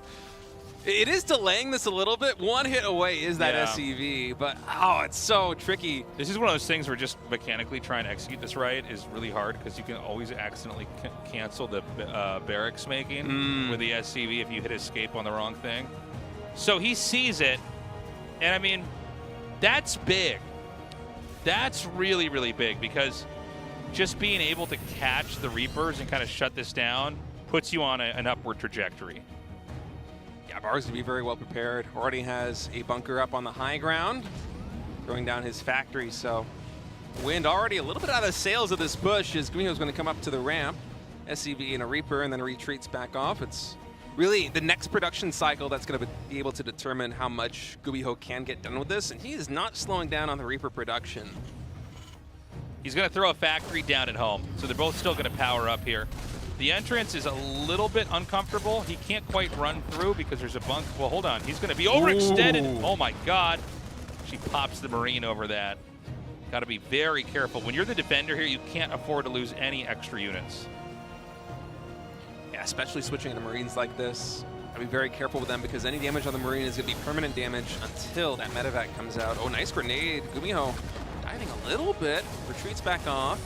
Yeah, you know, the Reapers are hard to fight. I don't know that he can keep this depot up, which is actually pretty bad. I mean, that's going to supply block him, and it's going to let the Reapers in here. The bunker doesn't really matter right now. The Hellions here. And the Hellion, like, it can fight Reapers if it hits him in a line, but you can also overextend with a Hellion and just die. Yeah, some good damage so far from GuMiho, considering this got scouted so early on, able to take down 2 SCVs, I think 1 Marine, supply depot also. Maru still supply blocked, I believe. Oh, what am I saying? It just finished. Reaper's now coming back up the ramp. Oh, these grenades are so good at zoning away the Marines. He might be able to force a liftoff on this barracks if he's able to continue poking up like this. So he's just going to move the barracks back. So one player has the command center being made at the expansion. The other one, because he was the one being rushed, has tucked that inside of his base to make sure that it couldn't be stopped. And look, the Reapers are still roaming on the low ground.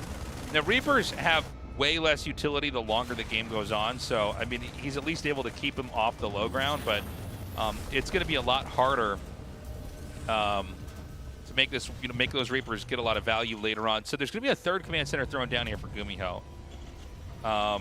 And is that a third CC there? Yeah, it is. So they're both going 3 command centers. So, like, as crazy as the early game was here, they're both basically growing at about the same rate. Yeah, GuMiho going to be going for Cyclones. Yep, getting Cyclone Tech here, which I can't really say is it's probably the least surprising thing that's happened today, is that he's going to do this in another game. And he's a little bit of ahead in tempo with these command centers. Actually, double gas really early. Is this going to be mech here from GuMiho? I think so. Raven production has started, as well as interference matrix. And this barracks just able to spot for the Cyclone, able to get some good damages. GuMiho just slowly shaving away at this Marine count. So we're yet to see any additional production buildings come in, either for GuMiho or Maru just yet.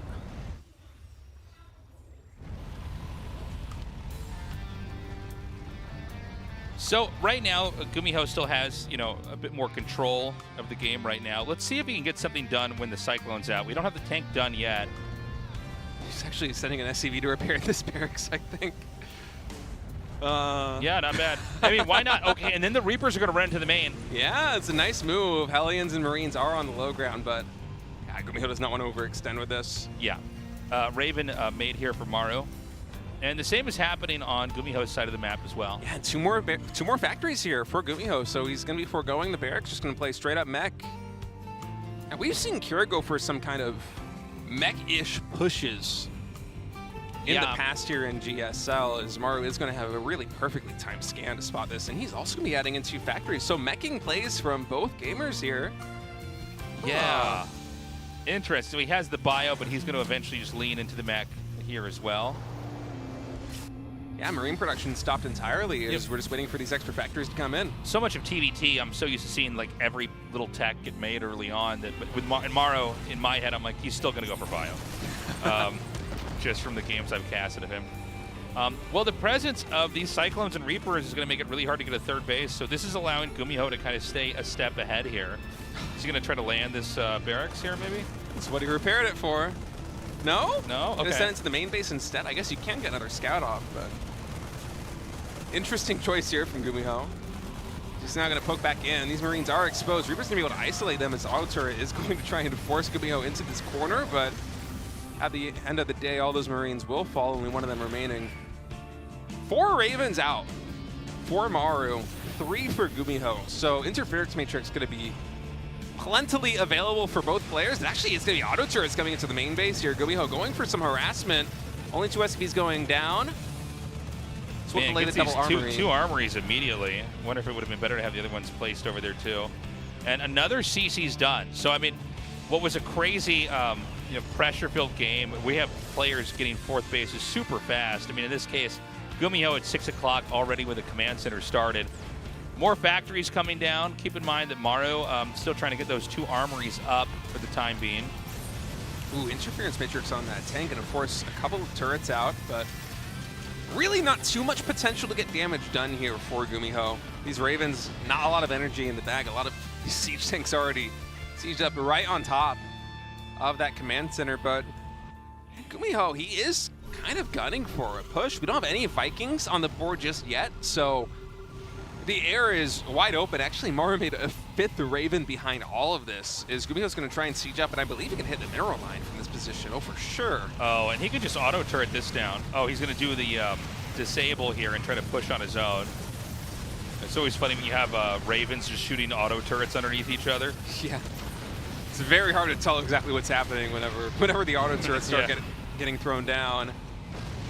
The Ravens here from Maru very low on energy, but he will eventually be able to push GuMiho back from this position. Another siege tank is going to fall, so it's not really that bad a trade here for GuMiho, but oh man, 4 more siege tanks. I think he doesn't want to let up on the pressure. Yeah. I must say, I'm kind of stunned, Tasteless, that we haven't seen a single Viking.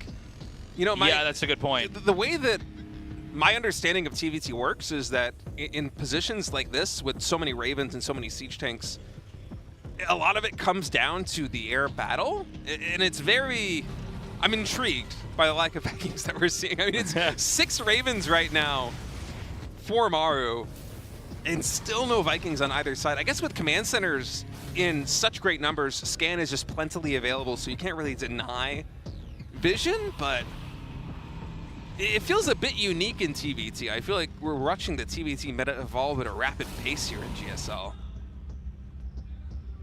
You know, it's very cool to see GuMiho kind of continuously ice out the next base and the one after that and the one after that. He's still ahead. He's now getting another base over here in this corner of the map. So, you know, from the failed rush, he's still managed to basically keep a lead, which is, you know, that's saying a lot. Most games, the rush that failed, the guy is inherently behind, but he's done a really good job. He's got drops inbound over here. And he's really starting to surround his opponent. I mean, you can see defensively, Maru's thrown down some sensor towers, which GuMiho has not made a single one because he doesn't care about where his opponent's position is. Big tank drop here at the NAD. Yeah, Maru has 7 Ravens, so he'll be able to quickly clean this up. But it is going to create an opening here for GuMiho to come into this junction between the natural and the third base. Tons of Hellbats actually morphing in. Is this good? Hellbats like this? This is wild. I mean, they're going to tank a lot of the damage coming in from those siege tank shots. Hellbats absorbing so much, actually able to push in to the natural expansion right now. GuMiho was a funny looking drop there at the natural, but it really pulled Maru out of position, and now he's starting the siege. This is natural crazy. Expansion. I'm just not used to seeing like Hellbats slowly run into siege tank shots, but I guess they're tanky enough. It kind of works. He's going to try to force his way up into the natural, and then he can start to dismantle these other locations because siege tanks can't get out of this position anymore. Oh, these are still here? What? I had no idea those were still there. I thought for sure the Ravens would have cleaned those up, and now those 7 Ravens are very low on energy. Oh, he's dropping the Cyclones on top of the siege tanks. Well, this is why Vikings are so important, right? Is that you can just do that without impunity. Speaking of which, Vikings are going to come up here from GuMiho. And I mean, look, there's a world where this position GuMiho's created is stopped, but right now, like, this is the only thing that really matters in this game. Throw some auto turrets down just to make sure the Vikings can't chase anymore, but now you've spent that Raven energy. That energy could have been used for a disable or an offensive auto turret. And these 7 Ravens are almost paperweights. We have energy for disables on, I think, 2 of them. And meanwhile, GuMiho is on 92 SCVs, 5 bases. I mean, just the macro tempo of GuMiho with Mech Terran, whether it be TVT or TVZ, seems completely unmatched right now. All right, he's moving in here, and he's just going to have the Hellbats tank, and then the Cyclones do the dirty work. And suddenly, this position is completely fractured as well, which certainly means that the next base over here at the center right is going to be killed off. I mean, auto turrets come down, and he just steps away. He knows those aren't going to last for very long, and once they're gone, he just resumes exactly what he was doing. This game, I think, is over. It's such a funny composition. How often do we see Hellbats utilized like this in a mech TVT? I feel like almost never. Yeah, I mean, it was hard to even cast when we first saw it happening because they, like, you know, they morphed into the Hellbats so far away, and I'm like, well, I don't know, man. I mean, how many shots can they actually absorb? I guess enough that you could just force your way in here. Disables come down, and they're going to, you know, take out these tanks over here in the front. So, I mean, at least Maru's been unleashed on the map, but this is, of course, after SCVs have been executed. There's 63 dead SCVs. So it's 85 to 38. I mean, this is just insane. A moment ago, we saw Maru scan the 6 o'clock position on the map, just like what you have. How many workers? How many bases? Yeah, how much can you actually produce? And with Smart Servo is now done. And we already have so many Hellbats. This is 28 Hellbats lost already. 8 Hellions. This is so many factories. Often you don't see this many because you're not making mass Hellions in a mech TVT. You're making much more expensive units like Vikings, like Siege Tanks, like Ravens, occasionally a couple of Cyclones. And even as Maru shakes free of the position, I mean, I think he's just too behind. You know, right now the army is actually still bigger. It's just being rallied across the map. And I don't know, man. Well, the units count tab right now, keep in mind that there's like 40 plus more workers here for GuMiho. I feel like if Maru wants to win this game, he has to go right now. He cannot let GuMiho get like 2 production cycles done out of those factories. But even then, there's so many bases on the map. Yeah, you push GuMiho out of 1 expansion. There are so many more expos for him to fall back to. He's on 5 bases to the 3 right now of Maru. And the siege tank composition that Maru is running is just so immobile that it feels like GuMiho is able to buy just incredible amounts of time. Oh man, these siege tank shots are so juicy too here for GuMiho just defensively. Maru just with not enough muster. GG is called. GG, dude. GuMiho, you know, there's something very special about the way he's doing it because it's like this mass growth mech. I was saying earlier, but I got to repeat it because, you know, we keep seeing it over and over again, but he sort of has this, you know, a lot of times you think of mech as like, okay, he's powered up. Now he's got, you know, he might have gotten maxed out later, but now he's going to finally do his big push. And it's so important he doesn't lose too many tanks, yada, yada, yada. Instead, it's like he's just massing and growing, and he's kind of staying mobile, and he's counterattacking. And, you know, as long as he's able to kind of keep doing that and stay 1 step ahead, he just has this sort of overwhelming amount of mech units. And then he just knows where to strike. When he's finally peaked at his advantage, he knows where to thrust that army into. What's the weak position? In this case, it was the natural. And then that marooned the other 2 bases. He was over time able to just kind of auto turret or use Cyclones or Hellbats to kind of push in there. And I love using the Hellbats as basically a damage sponge to push in as well.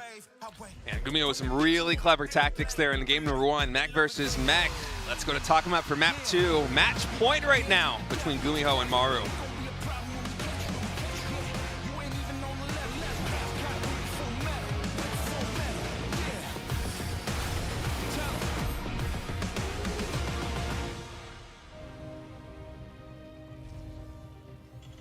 Okay, GuMiho in the bottom left and Maru in the top right. We have GuMiho sitting SCV. 2 SCVs. 2 SCVs out again. So he's going to try once more. And let's remember, we generally say you don't want to do the same strategy 2 or 3 or 4 times in a row, but there's something kind of genius about doing the same cheese twice in a row because it really doesn't make sense. You know, it's so counterintuitive that a lot of times players won't expect it to happen, especially in a game where the rush was held. Now, GuMiho, I think, you know, he was able to kind of keep the lead he had with that rush, and the fact that, you know, Maru was making Marines and kind of stuck at his base, so he was growing a little bit slower. Supporting Maru. You made the right choice. He needs it now. Ooh, Maru EWC 2025 champ. It's a bold prediction. We'll see with the way Maru's been playing, he could do it, but here in this GSL, he's up against the ropes very early. He's having a tough day for sure. This is a weird one. Now remember, you know, with this rush, you can just, it's like slashing the player's tires. You know, I mean, suddenly the car can't go anywhere. If you just get the Reapers in there, like the race doesn't even start. So let's see if he's going to try that coming in here now. And keep in mind, this got scouted last game, and yeah. GuMiho was still able to navigate the early game successfully, and we walked into the mid game basically on even footing between GuMiho and Maru. Well, I would even say it was like 55-45 because he was just able to get his bases up and kind of continue that growth and just delay. And it looks like he's going to check over here. Ooh. And so the Reaper's not going to be home, which means the second Reaper is... Oh. Wow. Proxy senses are tingling. Yeah. You can sense something is wrong. He's going to go back. So 2 Reapers are always going to be better than 1. Oh, it's a low ground CC. Oh, God, so we can kill the SCV here. Oh, he's going to go up the ramp instead. All right, good pathing right there for Maru. Means he's only going to take a couple of shots. That SCV not falling just yet. Instead, GuMiho is prioritizing the Reaper. He's going to take it down. That Reaper going down. Now GuMiho can set his sights on this one. He will be able to trade, I think. I think he can kill it. Oh, it's barely It escaping turns. Tasteless. Okay. It turns around the refinery. GuMiho's able to clean it up, and now we have 2 Reapers running just rampant here in the main base and natural expansion. More SCVs falling. The Hellion is about to complete, but the cancel has to come through on that natural expansion. Yeah, he's going to go up over here. He's going to go back out. You got to be really careful because when you're bunched like that, the Hellion just does a lot of damage, man. Really good hits on that Hellion. Man, some really good splash damage hits with that Hellion. Stabilizing here for Maru. And now GuMiho, he's just going to expand. So, I mean, forcing the cancel in the command center is big. We talked about this, and it was almost like a kind of passing comment in the last game. It was like, well, he's making his command center in the main because he's being rushed, right? And so GuMiho made his command center low ground. Maru made it in the main, and then they kind of ended up, like we were saying, maybe a slight percentage lead for GuMiho, but overall it was even. Forcing it to cancel is a disaster, and it means he had to restart that command center in his main. He loses 100 minerals because you don't gain all your resources back when you cancel a building. And so this is a much worse game starting off here for Maru. Yeah, a lot of economic damage done already. GuMiho is going to be a tempo ahead of this expansion. 75% to the 50% here of Maru on these command centers completing. And the barracks is going to confirm that information here for GuMiho. He's going to see the 1-1-1 setup. Yeah, so he knows exactly what kind of game he's in right now. And the CC's about to finish, as is the gas. With the refinery already on the low ground, too. So GuMiho almost certainly going to be going mech again in game number 2 here against Maru. And Maru's going for a really fast 3rd CC. Now, I wonder if Maru is going to try and play the same game he did last time against GuMiho, or if he's going to go into Bio, because typically in TBT, the Bio player, it feels like they're on a timer. If they can't kill the meching player, the mech composition in the late game is just going to be better. Almost 9 times out of 10, that's usually the way that it goes. And given the fact that Maru is a little bit behind just from the early game, it would be a really bold move, in my opinion, to go into Bio behind this. So I'm very curious what it's going to be, because it's kind of it's a difficult choice to make, right? You just lost mech versus mech against GuMiho on relatively equal footing, and now you're coming into game number 2 here behind with a decision to make in terms of where you're going to develop your tech tree. Okay, well, it looks like he has an empty medevac out here. Maybe trying to generate the illusion of a threat, but if he were to be counterattacked, he would hold it pretty well. So I guess you kind of fly around with this. And this is just kind of a one-way. I mean, obviously you got to be careful, because if you lose it, it's a total disaster. Oh, boy. Speaking of which, oh my God! Yeah, I mean, but the idea is not terrible if you can just, you know, make them think that you're trying to generate the threat, and if they do counterattack you, then you have your whole army at home, you kill it. So that's what he was doing back there. eBays are coming down now, and it's, wait, that's double eBay. Wait, what? What? Okay. I went, eBays are coming down now, and then I went, wait, that's GuMiho space. Yeah, I thought certainly with that refinery timing at the natural expansion, I felt like that just telegraphed that this is going to be mech, but instead it's the double eBay. This is also not seen by the scan. So Maru a little bit in the dark about what's happening here. Of course, GuMiho with his hit scan is going to see the additional barracks there for Maru. Huh. All right. And, you know, when you go for the classical Terran comp, you know, when you get the Bio, Ravens, you do have mech units with this, obviously. He's got the Cyclones and the tanks, but you can kind of activate yourself on the map a little bit quicker here. So he might be able to come in here and shut Maru down before he really gets set up on his 3rd base. Yeah, but Maru with his 1-1 timing is so far ahead from GuMiho. It's like maybe a 30-second window. Yeah, he's going to have an that's true. upgrade advantage. And usually in TBT, it feels like the timings, they tend to be especially sharp when someone is going for a push. It's the glass cannon nature of you know, TBT, and that, you know, you deal a lot of damage and it's really fast, but all your units are really weak and brittle.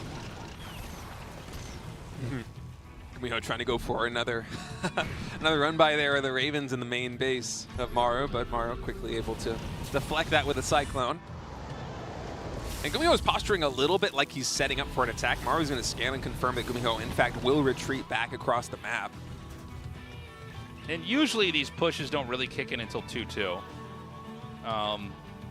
You know, you're still kind of powering up. But, you know, I say that, and here we have movement up here on the map from GuMiho. He's going to be moving out on the map. He's going northbound here with his army. And actually, just behind all of this, the upgrade timings are going to equalize because Maru, his armory isn't yet done. Yeah. GuMiho's 1-1 is going to be finishing up very shortly, but his armory is already complete. So that window where Maru has an upgrade advantage will be significantly shorter. 4-2-2. But for now, GuMiho, he is posturing, and this is a potential avenue of attack right here. That missile turret complicating things a little bit. The Raven taking a lot of damage. As for a moment, I was thinking GuMiho might try to siege up near that expansion, but instead he is just going to retreat back. Maru with this one, Hellion, by the way, going to be able to spot this fourth base.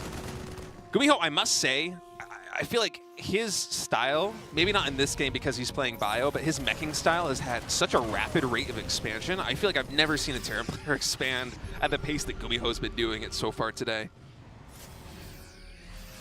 He's going for the fourth.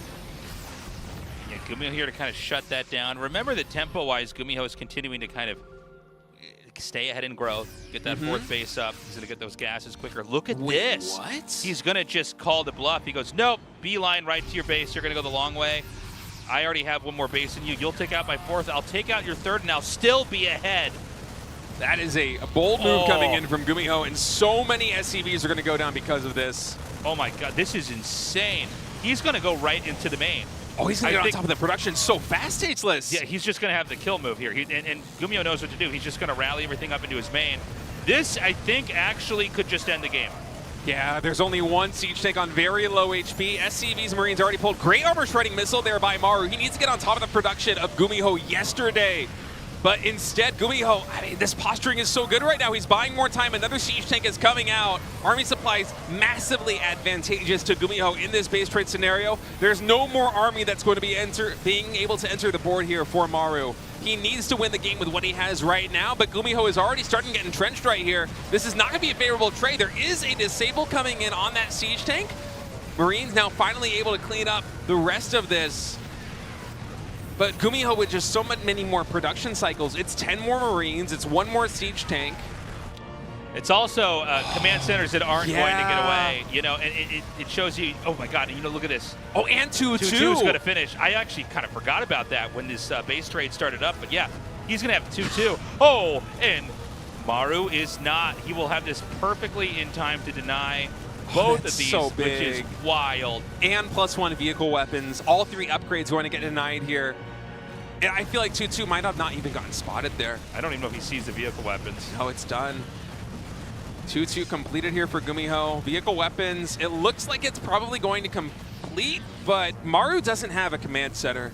He's got 499 minerals and no workers. There's at least 1 or 2 command centers floating right now for GuMiho, right? There's 2 in the center of the map. All he has to do is like even park it in the main. He also has the money to build one here in the main base. So Maru needs to break down GuMiho. He has 3 Ravens, so there is a potential for disables, but that is a mighty intimidating line of siege tanks, Tasteless. Yeah, he's going to try to move in, and it's going to be armor shred with 2 disables. I think he can just auto turret. Oh, yeah. All There's no Marines GG. left. GG is called. GuMiho is able to dispatch Maru. Oh, my God. 2-0, and somehow Maru is the first player eliminated in the round of 8 from Group A. I'll tell you what, Solar is going to love playing against GuMiho's Cyclones again. That I know. He's so excited. He says, my favorite kind of StarCraft 2 is when I'm just being either chased or running from Cyclones that damage me. And by the way, what an insane upset this is today. Maru out first, Rogue surviving first. Maru knocked out first in the round of 8 of a GSL. Like, what? What is going on? This is unheard of. Yeah. And in kind of spectacular fashion, too. Guys, we're going to come back with the final match. It will be Solar versus GuMiho to decide who the last player from Group A will be in the playoffs. We'll see you in a minute.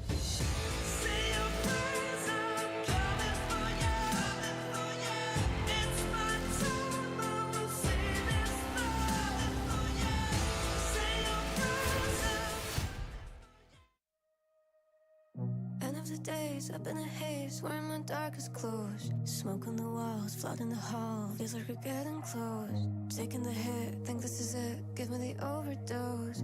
Heavy metal on my wrist, put it on and go. With my head up, know exactly what I got. Turn it up. Get everyone around us. 'Cause tonight gonna dance until we black out. 'Cause tonight dance until we black. 'Cause tonight gonna dance until we black out. Gonna wake up with your face down. I can hear my feelings with the bass up. You're safe here, everything is blacked out. 'Cause tonight gonna dance until we black out. Gonna wake up with your face down.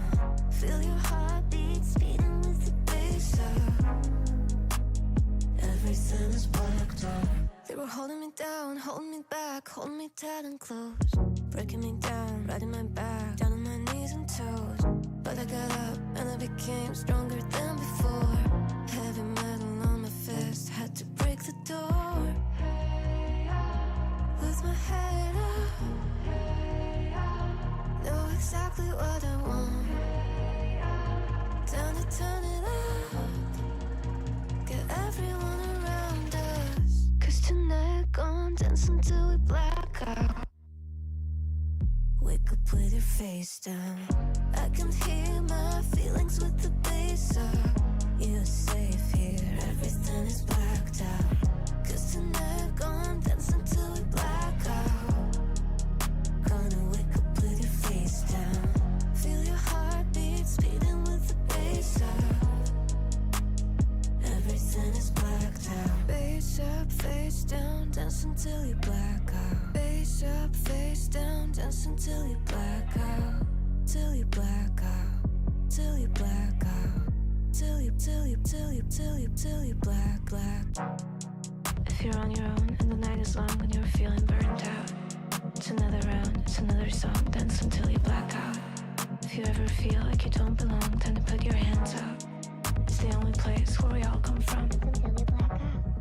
If you're on your own and the night is long and you're feeling burnt out, it's another round, it's another song, dance until you black out. If you ever feel like you don't belong, time to put your hands up. It's the only place where we all come from, dance until you black out.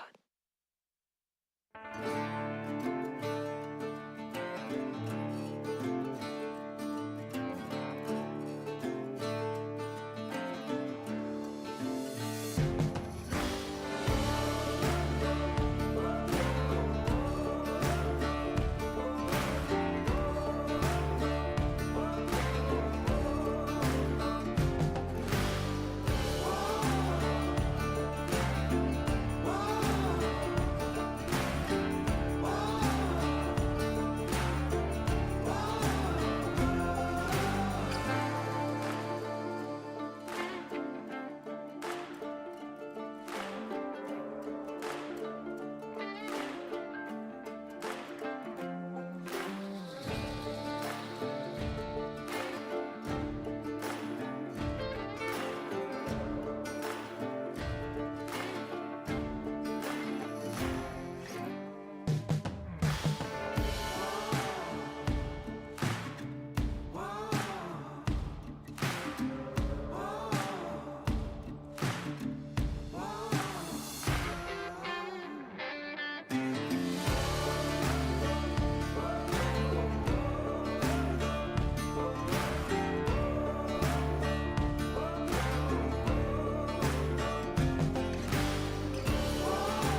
Every time I come home, every time I come home to you, now I'm looking around, now I'm looking for a sign of you.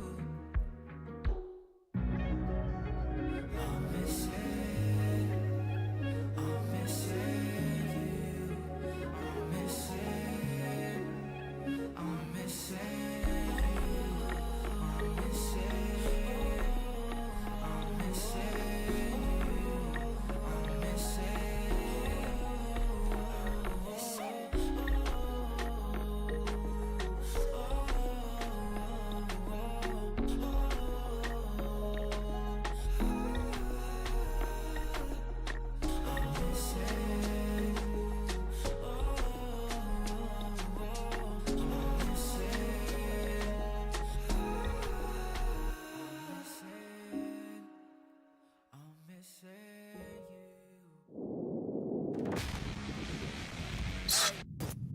난 편집하지 않아.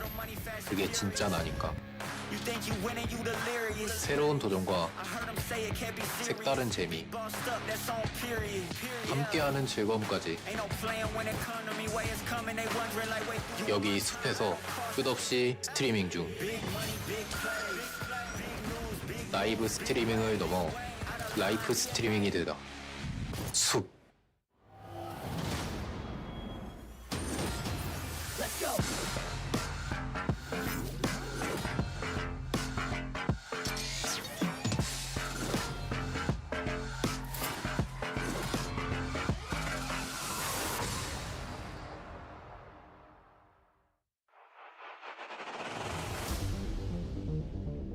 Welcome back, everybody. This is it. This is the final best of 3 for the evening. Crazy day. You know, sometimes you look at these groups and you think, yeah, I kind of know what's going to happen, but maybe the games will be exciting. Like, I know the results ahead of time, but let's see these guys play it out and see what happens. Today's results have been insane. Rogue wins first, Maru loses first. What? What? Yeah, it's been crazy. GuMiho, who looked on fire, lost that first series versus a Rogue who came with some really crafty builds, and then Rogue also took down one of the best ZBZ players in the world in Solar, and then with what might be an upset between GuMiho and Maru, although I would say they're kind of like 50-50 in TBT right now, in my opinion. Right. Just the fact that Maru is knocked out first in this group blows my mind. Now we have GuMiho and Solar fighting for the last spot here in Group A for the round of 4. So, I mean, now, you know, this goes back to the whole dilemma that Solar's been complaining about. I mean, it was literally in his little title shot. You know, it says, Blizzard, please nerf the Cyclone. No one is making more Cyclones in all of StarCraft 2 than GuMiho. No one seems to be better at leveraging the Cyclone than GuMiho. No one seems to be able to take as many bases as GuMiho right now with Cyclones. So the question is, does Solar take it head on, or does he try to cheese this game out, or at least 2 of these games out, before GuMiho can get out of control? Yeah, and I'm expecting GuMiho to be absolutely locked in. GuMiho, Rogue, and Bunny are the only remaining players in the GSL Code S who do not have a direct EWC seed. So for GuMiho, advancing to the round of 4 and staying on par with Rogue is going to be a critical part of his path to that final World Championship. All right, map 1 is loading up on ley lines. Solar versus GuMiho. One of them is going to the round of 4. One of them is going home.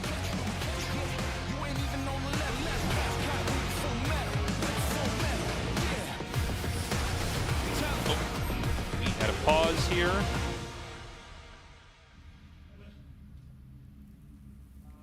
Oh, they have a sound problem. All right, we're going to send someone down to take a look, see what needs to be done. Second sound issue with Solar of the day here. I think his headset's some kind of an issue there before. Yeah. It happens. Usually it's the white noise machine more often than anything else. Yeah, the white noise machine is a little bit jarring the first time you use one. Mm-hmm. Where you're like, oh, it's like I'm on an airplane. Oh, yeah, that's exactly what it's like. It's terrible. It's like even louder than an airplane, too. Yeah, it's awful. yeah. It's like you're on a very loud airplane, but you're also trying to play a game, and you had this music blasting over that.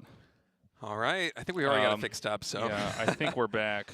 Man, this is like F1 speed tech crew right here. yeah, we have a whole pit crew come over there and change the wheels on the PC. All right, let's get into this one. Solar spawning is the blue Zerg in the bottom left, GuMiho the red Terran in the top right. Final match of Group A here in the round of 8. And again, for GuMiho, a very, very important series in his path to EWC. Yeah. Yeah, I mean, some players are basically, they've crossed that finish line, and they're going to go to the next race, which is EWC. Others have not, man. So, different players have different stuff at stake. Just want everyone to have a good time, that sign said. I like that sign. I'm cheering for all the players, all the soldiers, both sides. I'm cheering for both armies. I just hope the strategies are exciting and the fans have a good time. Honestly, it is such a cliche, but I really am just cheering for good games half the time I'm here at the GSL. And honestly, we've been in for we've had some really special games so far today. Oh, yeah. Rogue just played very well crafted, clearly a lot of thought put into them. Builds in his couple of series to advance in first place out of this group, and also just some really unique games. Like even the game 1 TVT between Maru and GuMiho was so cool. Both players gunning for mech right from the gates, and GuMiho going with that Hellbat timing attack. It's been a very unpredictable day, not just in terms of results, but in terms of the strategies deployed by each player on each map. Had a lot of, best of 3 series that went to map number 3 as well. So for Solar and GuMiho, it might be a little bit taxing, given what a gauntlet it's been coming here to the final match, the 5th best of 3 here today. But I will say, as a fan of the game, it has been a lot of fun to watch these series unfold. Yeah, it's been good games today. And, of course, we're going to get our Protoss filled tomorrow. Oh, yeah. I'm curious how long of a day tomorrow will be. PvP can be short. And even when it's not short, it does feel like it kind of propels itself to an end, So we've got the command center, 3rd command center actually starting here. So GuMiho, once again, just going to power up. Now, look, I'm going to say he's going to go for Cyclones here. I'll be shocked if he doesn't. The one game he didn't go for Cyclones, he got completely bashed. Huh. That's very unusual. Yeah, I don't know the Overlord to get sniped like that is wild, actually. It's funny. I almost had to do like a double take when I saw the Marines come out, where I'm like, wait a minute, is that not going to get back to safety? Because I'm so used to seeing the Overlord, or the player with the Overlord, know exactly like how far to go up against the line and then step it back so you don't lose it. Right. But that Overlord was never getting back, so I don't know if there was something specifically, I can't even imagine what it would be, that he was looking for, that he needed to sack the Overlord to see, or if he just screwed up the opening. I think there must be a reason for this for Solar. I'm just surprised, right? I'm not sure what information is worth that Overlord, but clearly it's something. We had one game where an Overlord was killed, but it's because it's really hard to hide it over the position it needed to be at. I mean, that already happened once today, but that's a very different situation.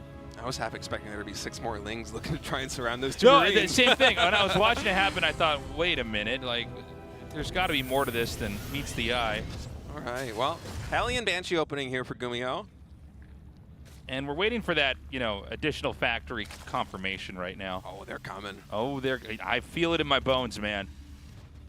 So the 3rd CC is done. And we have Cloak here as well.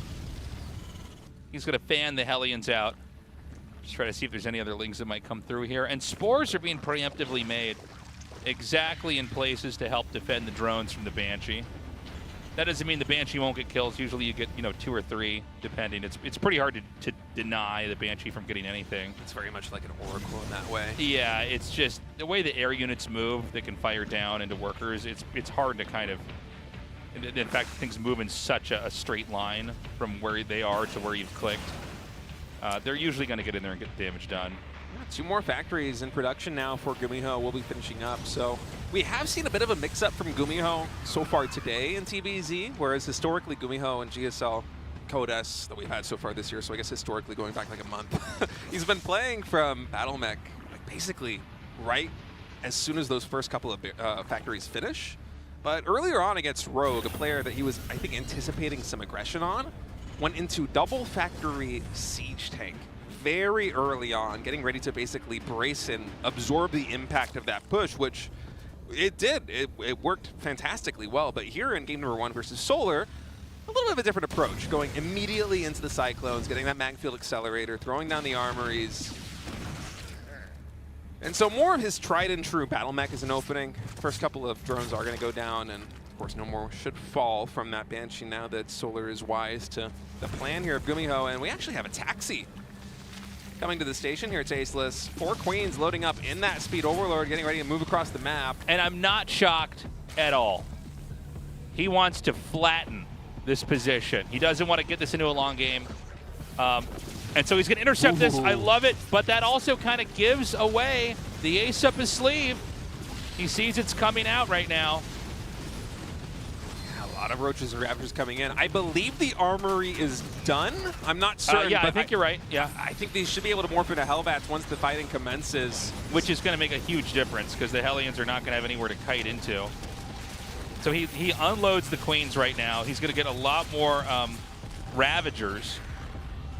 SCV's repairing the Banshees for the time being. The Raven's out. Can't really be used that much. He's going to try to just pelt down these depots. He's going to drop the depots down and try to take a fight out here. Creep is being dropped. And Terran's supply blocked, by the way. And it's probably going to be supply blocked again because there's 2 more depots out here that you really can't protect. Ooh, Cyclones get caught by that pile. Got to go for that Overseer. Yeah, that's what he's hitting. He actually gets a nice transfuse. That was a funny interaction there. Yeah. Supply block problems are going to continue here for GuMiho. I think he's been really churning out the depots in the main base. So now what? I mean, do you want to pull away as Zerg? Do you say, I did my job? Command center's been lifted, and now you're just going to stay back? You're going to plant creep tumors here? I think he might. He's gone all the way up to 77 drones. I think this was around like 50-something once the attack commenced. So he's done his job of lifting the command center, and now he's going to go into a really quick hive. So I wonder if this is going to be something like a Ragnarok-style, really fast Ultra switch coming in as these Banshees will spot this Queen. It's only 3 shots to take that Queen down with the 3 of them. Now these drones very exposed over here as GuMiho maybe has his eyes set on going for some kind of attack. So he's been joining it pretty heavily behind all of this and taking at the same time with a Spire, with a Hive. So he doesn't have a lot of units on the ground right now to deal with this, but he's able to cause enough trouble back at the home of GuMiho that GuMiho's just going to pull back. These Banshees alone are doing enough. Wait, these are still the Queens? Yeah, these are the Queens from earlier. I mean, it's like he's got them. He might as well use them. Transfuse it. And he's just going to be like, any SCVs I can take, I'll take. There's a push coming down. Now the question is, like, did Solar with the drones he got, does he have enough to muster a force to take this on? There's Hellbats here now, so this is a lot more tanky. Even auto turrets coming down. This hatchery is really low, by the way, so it's not like he can use that to sponge up damage and buy more time. Overseers, like some of them getting shot down before they can even hatch from their cocoons. Oh man, there's a lot of HP with this Terran army. Solar's going to try and collapse on it, but then I don't know if he can actually kill this, man. There's not a ton of tanks either, right? It's not like it's the scariest thing to walk into this, but with the Cyclones here, makes it a lot messier. And then if you can't get fished back into where the Hellions are. Oh, nice. 2 Cyclones going down. Bio almost caught a 3rd one. The Cyclones really are the backbone of this army right now for GuMiho, and Solar, his front line is so deep in the red. The hatchery will fall. He is re-expanding to the 10 o'clock position right now, so another 4th base is in the works, and we have a really fast Greater Spire coming in. Wow, okay, so he basically wants to try to do a Broodlord push coming up here. He kills the hatchery. This isn't the easiest thing to run away with. I guess having Cyclones makes a little bit of a difference there. And right now, GuMiho's expanding to 12 o'clock. As State mentioned a second ago, like Solar is just going to try to switch his 4th base into the other side of the map. Nice deny there with that Ling. Vehicle plating level 2 finishing up right now for GuMiho. So this tanky army with all these Hellbats is going to get even tankier. Still full-on battle mech. This time, I believe Hyperflight Rotor is getting researched here by GuMiho. As those Banshees, he's been so good about getting value of them, not just today, but in general here, GSL Season 1, earlier on in GSL Season 2. And they pair so well with the Cyclones because the Banshees, once they have that speed, not only are they able to cloak and make it hard to die because they can also dive on these infestors, but they provide so much extra vision to the Cyclones with their speed. You don't have to use quite as many scans, but Unfortunately for GuMiho, I'm not sure he's wise to the 6 Broodlords morphing in right now, and I feel like his army is going to be not the best at dealing with it. Yes, in theory, the Cyclones can connect with the Broods, but with so many Roaches and Ravagers on the ground, and of course, you know, the Broodlings also that will be joining the fray, it's going to be hard to get in range, I think, of those Broodlords. I will say that a super fast Broodlord push like this is something that I haven't really seen deployed against this kind of battle mech style. Well, I just feel like, you know, one of the key weaknesses of the Broodlords is that you can kind of just run away from them or run around them. And so you never have to really respect whatever position they've got. Even if they're pushing, you can do a big counterattack. But on the other sense, I mean, if you do attack into it, I think the Broodlords are very hard for the Cyclones to fight, right? Chunky, bulky units like have a hard time versus this. Lock on. Is he going to scan? That's a lot of damage already done to those Broodlords. I feel like they need units on the ground to assist them to prevent the Cyclones from getting that lock on. There's some very expensive units here in the center of the map for Solar. You know, the fact that GuMiho has +2 vehicle armor as well, and there's no melee attack, means the Broodlings are going to tickle even more than they normally do. So right now, Terran just continues to kind of... Oh, that's sick. That's insane. He got the 2 Banshees. Just one left over there now. Those would have helped a lot in sniping infestors and other stuff like that. So this is what I was talking about. I mean, it's like the counterattack. If you're going to try to push me, I'm just going to run around you. He can probably target down this hatchery. Oh, really good fungal right there on the front line, but unfortunately, there isn't enough really firepower to back it up. Yeah, he can target this hatchery. He will kill it. He just kind of goes to the next place. And this is what I always feel like happens, especially like with games like this with the Broodlords. It's like, well, we'll just go where you're not. Hydra's able to actually take on a lot of these Cyclones, though, Tasteless. That's a really good trade here for Solar. But still, so many expansions getting taken down here, and already with the mineral bank going low. It dies so quickly. This is, I don't know, man. The Broodlords, they've had moments where they are like the central defining endgame unit for Zerg. And so much of the game is kind of like, well, how do you stop this, especially Broodlord and Fester? But like in a game like this, it's like, well, can't you just play keep away forever? And again, the Cyclones, it's the same dilemma that we've had any game where there's mass Cyclones, is that they're so good at playing keep away. He's got some Cyclones here to hit these Broodlords. He's got Thors coming here. There's a lot of Hydras, which makes me a little bit worried for Terran. That planetary, though, with these Thors, I think it's a tough position for Hydras to attack into. Might not seem like it, but the planetary splash damage on Hydras would be very, very scary. Very painful. So now he's got the Thors. So I assume that we're going to see GuMiho wind up for another attack. Oh, this angle is brutal. Oh, he saves that Thor. That's insane. 1 HP Thor and a 1 HP medevac, able to skirt disaster right there. This is a tricky composition here from Solar. It's like Hydra Infestor Broodlord, which is something you basically never see. He will be able to move down to this command center before the planetary morphs, but that's a lot of Thors, Tasteless. That is many more Thors than I thought we had on the field. This looks like a Wings of Liberty box art army. What am I seeing here? Crazy. It's just every mech unit coming down here that's not the tank, by the way, not the iconic mech unit. And I mean, I don't even know if he has to come and chase that directly. I guess he's going to. Look at this one. There's nothing sadder than one Broodlord. Yeah. With the 2 little babies. No. So, I mean, Zerg's continuing to try to like upgrade and play. The push is going to come out here. Tanks are now in the mix because you need to have an answer for these Hydras. So he's going to start to siege these tanks up and try to gain some ground here. And it's going to be the 6 o'clock hatchery. He wants to poke this out again. Infestor Fungal is coming down here now. You know, the Zerg tries to take a couple more shots over here, but eventually it's time to unsiege the tanks and move in a little bit closer. Man, these Vipers with the duck could do a lot of damage. All right, let's see how it goes. Blinding Cloud actually going to be utilized. Ooh, a lot of these Thors immediately taken out. They're very low on HP. Blinding Cloud also going to be forcing these Hellbats all the way to the very front, but is there just a little bit too much here for GuMiho? It just seems like there might be enough for the Zerg. You know, it depends on how the micro goes. The micro is pretty crazy, but eventually there's just nothing to micro away, right? He doesn't have enough HP on any of these units. More tanks are coming down, and I think that, okay, that's going to be a GG. GuMiho wins that game. Wow. Yeah, it's not even really about that army there for GuMiho. It's the plethora of bases behind it. He would still have 150 supply. Yeah. I don't know how many workers, how many command centers. Man, oh man. GuMiho's mass expansion style of mech, TVZ, seems so difficult.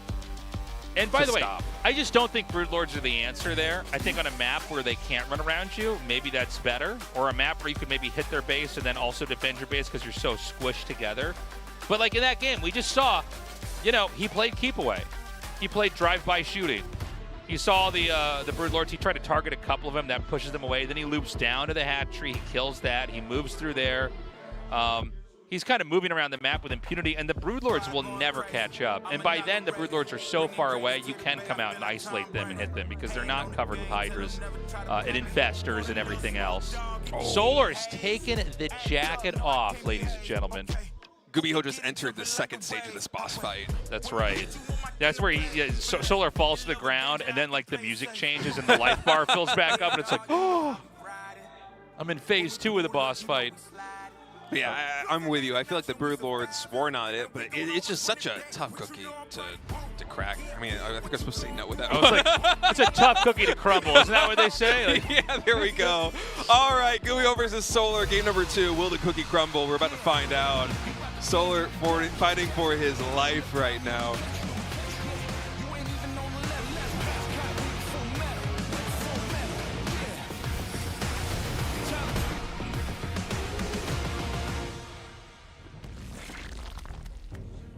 okay. Solar in the bottom right, GuMiho in the top left, and SCVs being deployed on the map, 2 immediately, unless we have a surprise third one, which that doesn't seem to be as trendy anymore. We might see it. I want to see that mini-map so bad, Tasteless. I want to see if there's a third SCV. Mini-map. Nah, it's just going to be the 2 ramp. Oh, wait, there is a third one. There's a third one coming right now down the natural ramp. Have we not cast this year, right? I don't think we've had a game. I feel like no. Yeah.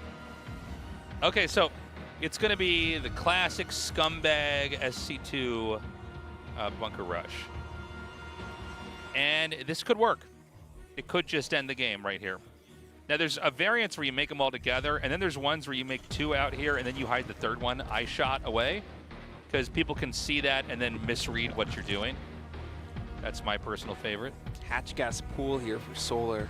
So the Overlord is going in that direction. The number of games, by the way, where I see like an Overlord headed towards the proxy, and then I just see it suddenly change where it's going. Oh. I think if he keeps the rally point. Yeah, let's see if he keeps it. This will spot it. He may be Mr. Clicky Fingers. But I'm... Oh, he's Mr. Clicky Fingers! Clicky No! Why did you not go all the way? I'm telling you, I feel like this happens all the time where I'm like, no way. All right, SCV's coming in. Hatchery, 90% done. Drone's getting pulled. It's going to make the bunker wall. I can't really make a full wall in with this. The drones, oh man, that's a lot of idle time. He needs to get us around on the Marines, but yeah, the fact that they're so far away, I feel like this is drone pull is basically designed to stop the 3 bunkers from getting up, but the problem is that this is more of a slow creep. GuMiho was never intending to throw down 3 bunkers all at once. It's about the 3 barracks producing constantly. And this is the majority of Solar's economy not mining. It's 400 minerals a minute to 1,200 minerals a minute. The Marines are going to scale so much faster than the Zerglings here. Okay, the drones get back in. That's really important. The Queen's out, and the Spine is done. Can't get the SCV quite. All right, he cancels that. So what's the play now for GuMiho? Do you pull the SCVs from at home? I actually don't know. Because the way this is scaling, that was a lot of idle time. We have a lot of workers here for GuMiho. The Marine production is very high. We might reach a point. Yeah, the SCVs are getting bold. I think this is the right call. Once those Marines hit the critical mass, it is so hard for Zerg to stop it because the Lings, they need that surface area. You're not getting very much range damage done except for the Spine Crawlers and the Queens. So it's another Spine coming down here. He needs to probably hotkey the Spines to target.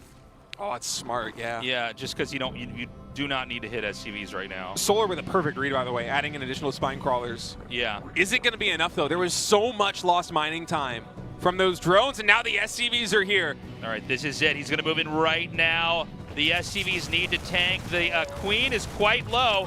He's going to try to stutter step micro through, I think. Up into the range. This didn't occur to me at all. He's able to shimmy his way into the main base. The drones are getting pulled, but the DPS is all spine crawlers in the natural expansion. And this means all the drones are just going to get massacred. The spines are irrelevant because they can't come down here to defend. Oh, he's not even going to let them plant. He's body blocking the spines right now. With the Marines, so many drones are falling. It is 5 workers for Solar and dropping 9 supply, 8 supply. More Lings are done. Oh, he just goes right back down the ramp. Oh, where are the rest of the drones? Are they in the main? There's no drones. Oh, there's literally one no drones. drone. Okay, there it is. That last one's killed.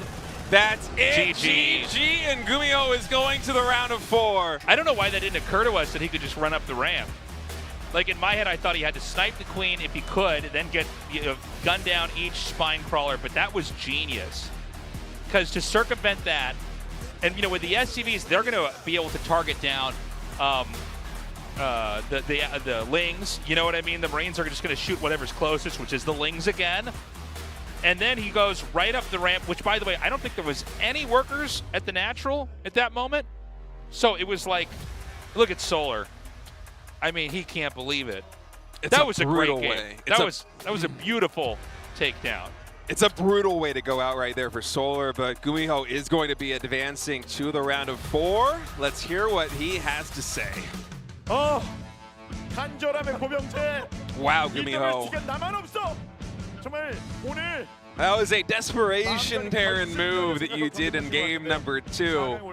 Busting out the 3 racks. It felt like watching a GSL finals with that decision making. How are you feeling right now, GuMiho?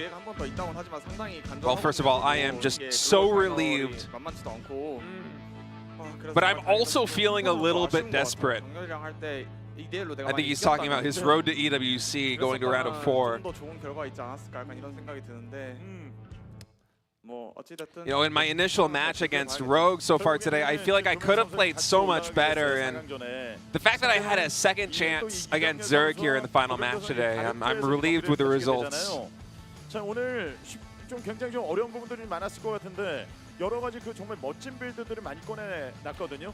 So far today, we have been through so many ups and downs with surprising results. Things did not necessarily meet our expectations. GuMiho saying, yeah, honestly, it's been a lot of ups and downs for me too, not just in the games, but also swinging a little bit between playing mech and playing bio.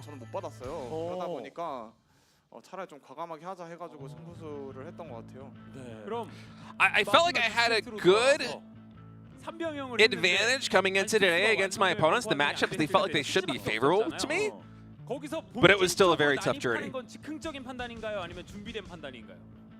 일단은 상대가 드론이 다 살아간 상황에서 운영적으로 하면 제가 불리할 거라 느꼈고 그리고 그 상황에서는 So I believe they're talking about game number 2 versus Maru. You made a snap decision to send your army into your opponent's base. Did that feel like it was a must-win scenario? Like you had to pull the trigger right there? 살짝 좀 놓쳐가지고 그래서 이건 어쩔 수 없다 싶어서 했는데 다행히 통해서 다행인 것 같아요. 상대가 드론 반응이 And GuMiho says, well, it felt like, yeah, there was no other option, really.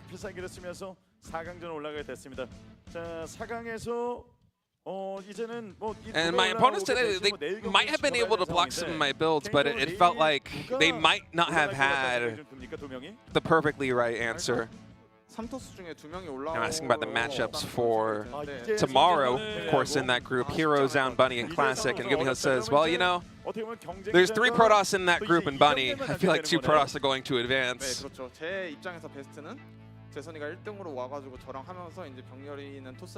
And if that happens, he's saying his only rival is going to be Rogue.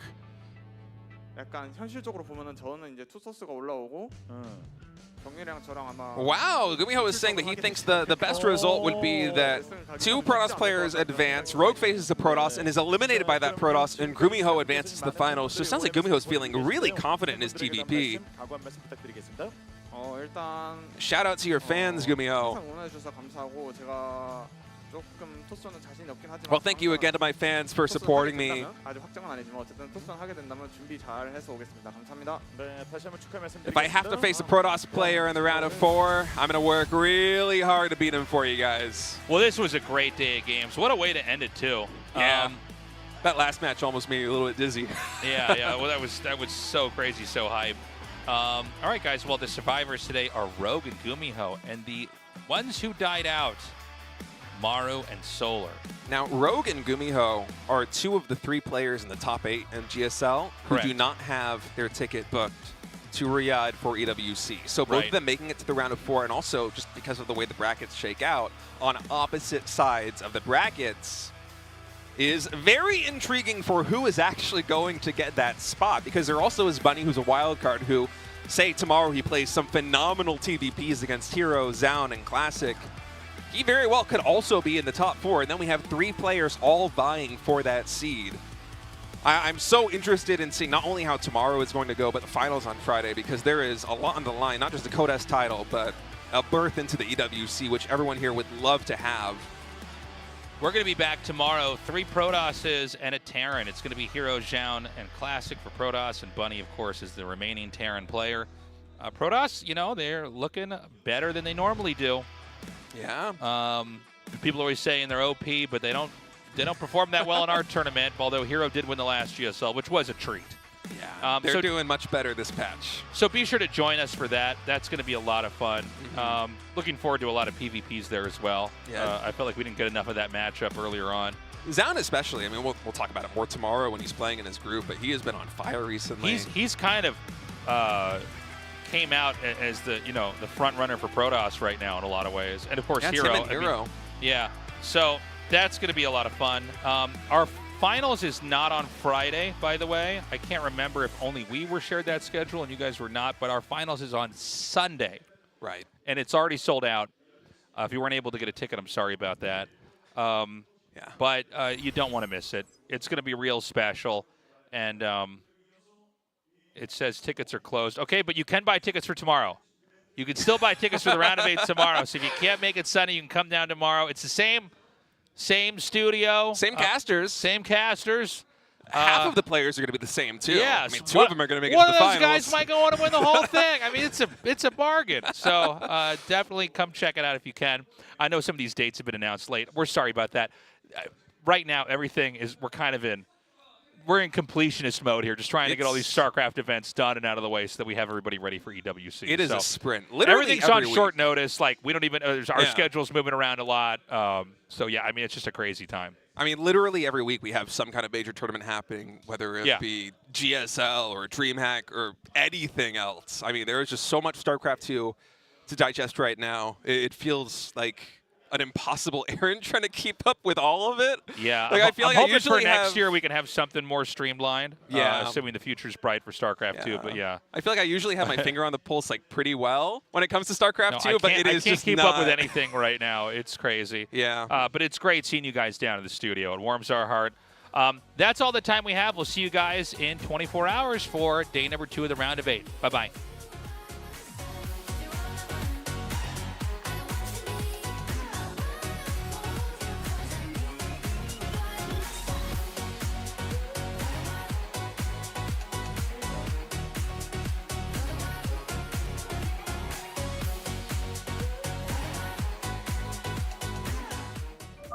Incoming transmission.